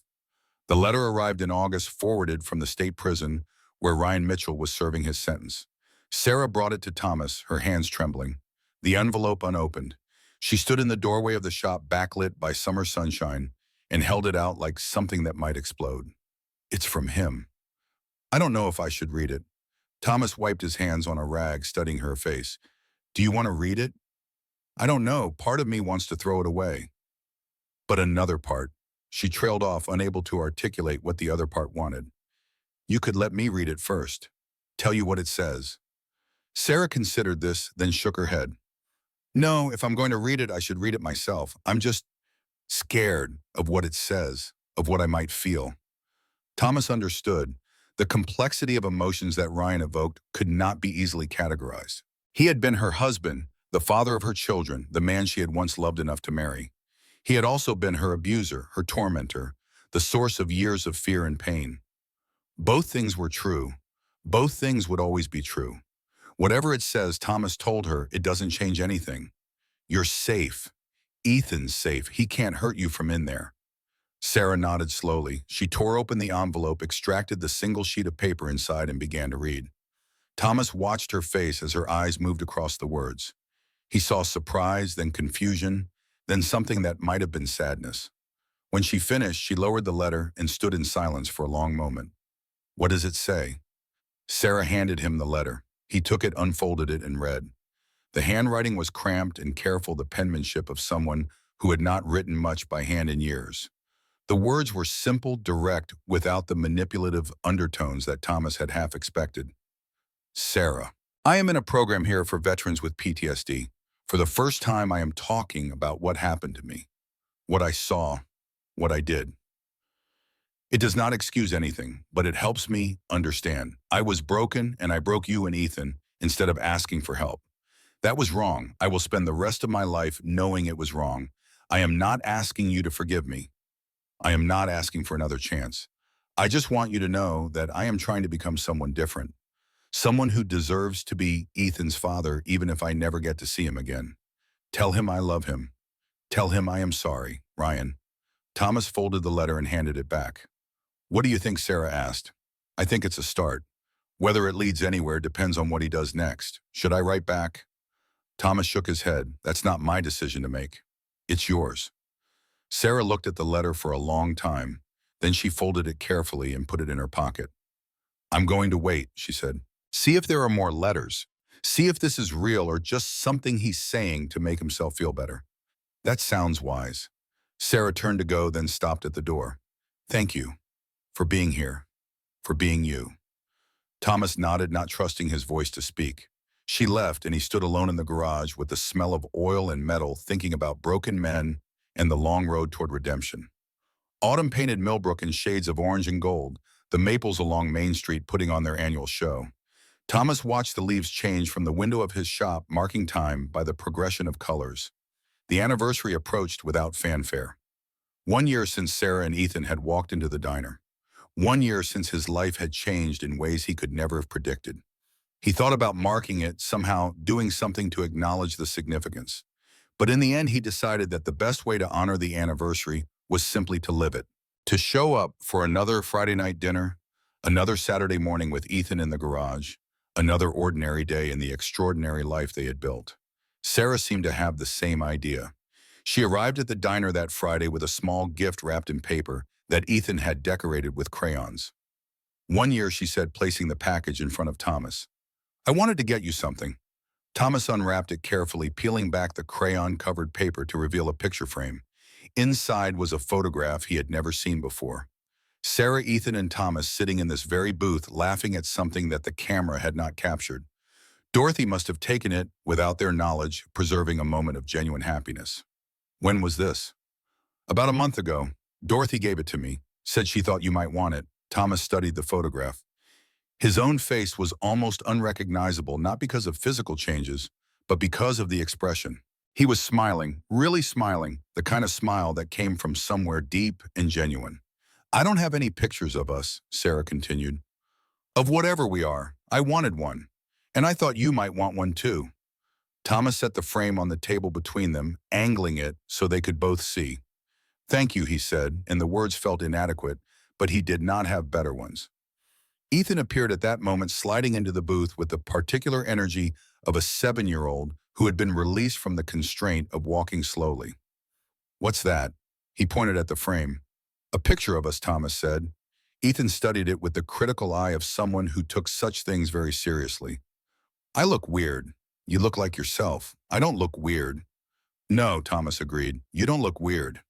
The boy grinned, satisfied, and turned his attention to the menu he already knew by heart. Dorothy brought their food without being asked. 3 plates of meatloaf and mashed potatoes, extra gravy on the side for Ethan, exactly as it had been every Friday for months now. Special occasion, she asked, nodding at the photograph. Anniversary, Sarah said. 1 year. Dorothy's face softened. 1 year. She shook her head slowly. Feels like longer, in a good way. She walked away, and the 3 of them ate together in the diner filled with the comfortable sounds of people being together. After dinner, they walked back to Sarah's apartment. The night was cool, autumn asserting itself, and Ethan ran ahead, kicking through piles of fallen leaves with the abandon of childhood. Thomas and Sarah walked side by side, not touching, but close enough that their shoulders occasionally brushed. What are you thinking about, Sarah asked. Thomas considered the question. Honestly, I'm thinking about how different everything is. A year ago, I was eating alone in that booth, waiting to die, without having the courage to actually do it. Now what? Now I have something to live for. Sarah was quiet for a moment. Then she said, me too. They reached the apartment building, and Ethan came running back, leaves stuck in his hair, and a grin on his face. Can Uncle Tom come up? Can he read me a story? Thomas looked at Sarah, who nodded. If he wants to, she said, I want to. They climbed the stairs together, 3 people who had found each other in the wreckage of their lives. Not a traditional family, not what any of them had planned or expected, but real and present and enough. The winter that followed was milder than the year before, the cold arriving late and leaving early. Thomas used the extra time to catch up on projects that had been neglected, repairing equipment and reorganizing the shop, and making improvements that he had put off for years. Sarah got a promotion at the diner, taking over as manager when the previous manager retired. The increased responsibility came with increased pay, and she began talking about saving for a house, something small but permanent, a place that would truly be her own. Ethan finished first grade with good marks and better friends. He had integrated fully into the social fabric of Millbrook, becoming just another kid in a small town, his troubled past unknown to classmates who only saw the cheerful boy who asked too many questions and laughed too easily. Letters from Ryan continued to arrive one every month or so. Sarah read them all, never responding, never discarding them either. She kept them in a shoebox in her closet, documentation of a man's attempt to change himself. The letters grew more coherent as the months passed, more self-aware. Ryan wrote about his therapy sessions, about the things he was learning, about the guilt he carried. He never asked for forgiveness. He never pleaded for another chance. He just reported on his progress like someone filing regular updates on a project that might never be completed. One day in early spring, Sarah brought one of the letters to Thomas. "He's being released next month," she said. "Early for good behavior. He finished the treatment program. They say he's made genuine progress." Thomas set down the wrench he was holding. "How do you feel about that?" "Scared." Sarah's voice was small. "But also, I don't know, something else." "What kind of something else?" "I think he might actually be different." "The letters, they don't sound like him. The old him, I mean. They sound like someone who's actually thinking about what they did instead of just making excuses." Thomas considered this. "People can change, it happens, but it takes more than letters to prove it." "I know." Sarah rubbed her arms as if cold. "He wants to see Ethan. When he gets out, not right away. He says he'll wait until Ethan is ready. However long that takes. What does Ethan want?" "I haven't told him yet. I wanted to talk to you first." Thomas was touched by this, by the way she had come to value his opinion, to include him in decisions that were not technically his to make. "What do you want?" he asked. "I want Ethan to have a chance at a relationship with his father. A real one. But I also want him to be safe, and I don't know how to have both." Thomas thought about his own father, about the complicated love that had existed between them. He thought about Jamie, about all the conversations they would never have, all the chances that had been stolen.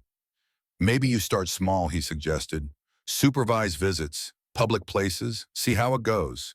And if it goes badly, then you stop. You're the parent. You get to decide." Sarah nodded slowly, absorbing this. "Will you be there for the first meeting, in case?" Thomas did not hesitate. "Of course." She smiled, a relief flooding her features. "Thank you. I don't think I could do this alone." "You're not alone," Thomas said. "That's the point." The first meeting happened in June in the park at the center of town. Ryan arrived looking thin and pale, the prison pallor still clinging to his skin. He moved carefully, as if uncertain of his right to occupy space in the world. His eyes found Ethan immediately, and something passed across his face, something raw and vulnerable that Thomas had never seen before. Ethan stood between his mother and Thomas, holding both their hands. He had agreed to the meeting after long conversations with Sarah, after careful preparation and many questions. He had decided that he wanted to see, his father wanted to know if the man had really changed. But that did not mean he was not afraid. Ryan approached slowly, stopping at a respectful distance. He knelt down, bringing himself to Ethan's level, and when he spoke, his voice was rough with emotion. "Hi, buddy." Ethan did not respond. He just looked at his father, studying him with the particular intensity of a child trying to reconcile memory with reality. "I know I scared you," Ryan continued. "I know I hurt you. I'm sorry. I'm so sorry." Still, Ethan said nothing. "I'm not going to ask you to forgive me." Ryan's voice cracked. "I just want you to know that I'm trying to be better. And if you ever want to talk to me or see me or even just yell at me, I'll be here." Silence stretched between them. Thomas watched, ready to intervene if necessary, but sensing that this was a moment that needed to happen on its own terms. Finally, Ethan spoke. "Mom says you were sick. That's why you did bad things." Ryan nodded slowly. I am. But that's not an excuse. Sick people still have to take responsibility for what they do." "Are you better now?" "I'm getting better. Every day, a little more. It takes a long time." Ethan considered this. "My friend Marcus has asthma. He has to use an inhaler every day. Is it like that? Something like that. Ryan's lips curved into a small, sad smile. Except my inhaler is talking to people. Doctors. Other veterans. Learning how to handle the things in my head. Are the things in your head gone? No, they'll never be completely gone. But I'm learning how to live with them without hurting the people I love. Ethan was quiet for a long moment. Then he released Thomas's hand and took a step forward. I drew you a picture, the boy said. Mom said I should give it to you if I wanted to. He pulled a folded piece of paper from his pocket and held it out. Ryan took it with trembling hands, unfolded it, and looked at what his son had created. Thomas could not see the image from where he stood, but he saw Ryan's reaction. The man's face crumpled, tears streaming down his cheeks, his shoulders shaking with silent sobs. It's us, Ethan explained. You and me and Mom. From before. When we used to go to the park. Ryan could not speak. He just knelt there, holding the picture, crying in a way that seemed to come from somewhere very deep. I remember too, Ethan said quietly. The good parts, before everything got bad. Ryan finally found his voice. I'm going to get that back. I'm going to earn it back, even if it takes forever. Ethan nodded solemnly. Okay, but you have to be patient. Mom says trust takes a long time to build and only a second to break. Your mom is right, I know. Ethan glanced back at Sarah. She's smart. The meeting lasted another half-hour, cautious conversation and careful boundaries. When it was over, Ryan thanked Sarah, and Thomas shook hands with both of them and walked away without looking back. In the car on the way home, Ethan sat quietly in the back seat, processing everything that had happened. How do you feel? Sarah asked. Ethan thought about it. I feel like maybe things can get better. Not all at once, but maybe. Sarah looked at Thomas and something passed between them. Not quite hope, but something adjacent to it. Maybe, Sarah agreed. We'll see. The months that followed brought slow, incremental progress. Ryan found an apartment in Columbus far enough away to respect the boundaries, but close enough for occasional visits. He got a job at a garage using skills he had learned before the war, and he attended his therapy sessions religiously, never missing an appointment.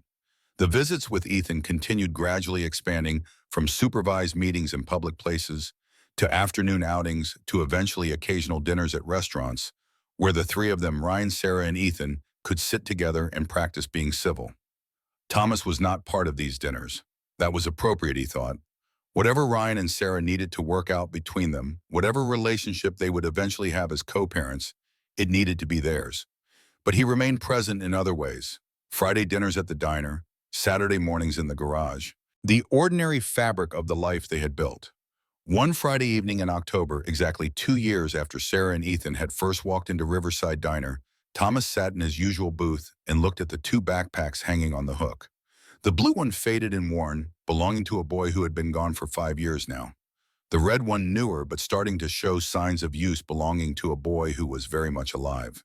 Sarah slid into the seat across from him, Ethan beside her. You're thinking about him, she said.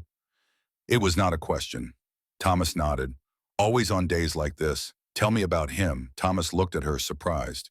He had never talked about Jamie to anyone except in the most general terms. The grief had always felt too private, too sacred to share. But Sarah waited, patient and open, and something in her expression made him want to try. He was loud, Thomas began. Could never do anything quietly. Always running, always yelling, always making his presence known. The words came slowly at first, then faster, a dam breaking. He told her about Jamie's laugh, about his obsession with superheroes, about the way he would ask questions without waiting for answers. He told her about the Friday night dinners, about the extra gravy, about the mess that always followed. He told her about the accident, about waking up in the hospital, about the 3 years of darkness that followed. And he told her about the night she had walked into the diner, about the second plate of food, about the moment when he had decided to help a stranger and accidentally saved himself. When he finished, Sarah's eyes were wet with tears. Thank you, she said. For telling me, thank you, Thomas replied, for listening. Ethan had been quiet throughout, absorbing the story with the particular attention of a child who understood that something important was happening.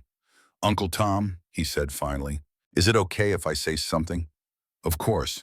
I think Jamie would have liked me, and I think I would have liked him.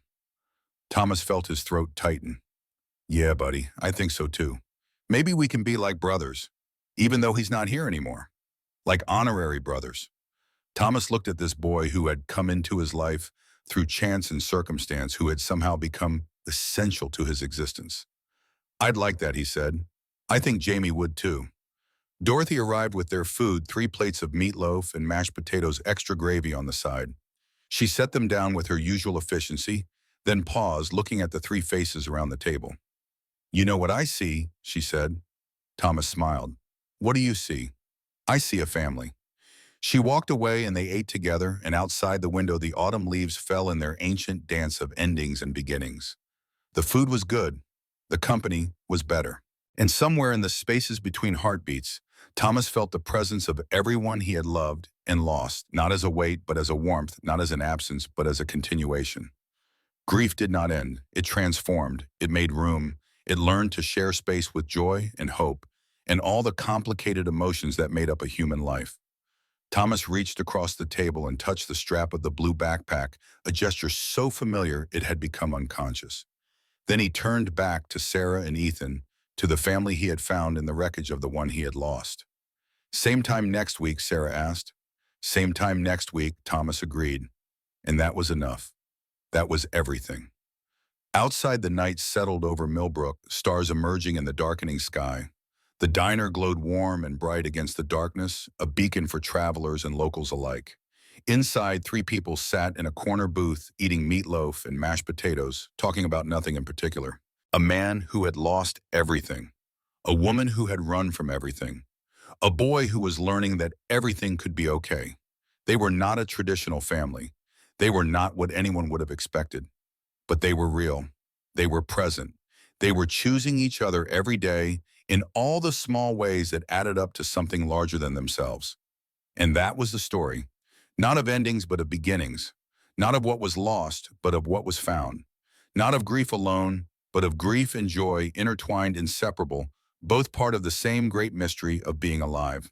The diner door opened and new customers came in. Dorothy greeted them with her usual warmth. The coffee pots hissed and steamed. The world continued its eternal turning. And in the corner booth, Thomas Hayes smiled at the family that had found him and felt for the first time in years like he was exactly where he was supposed to be. Home.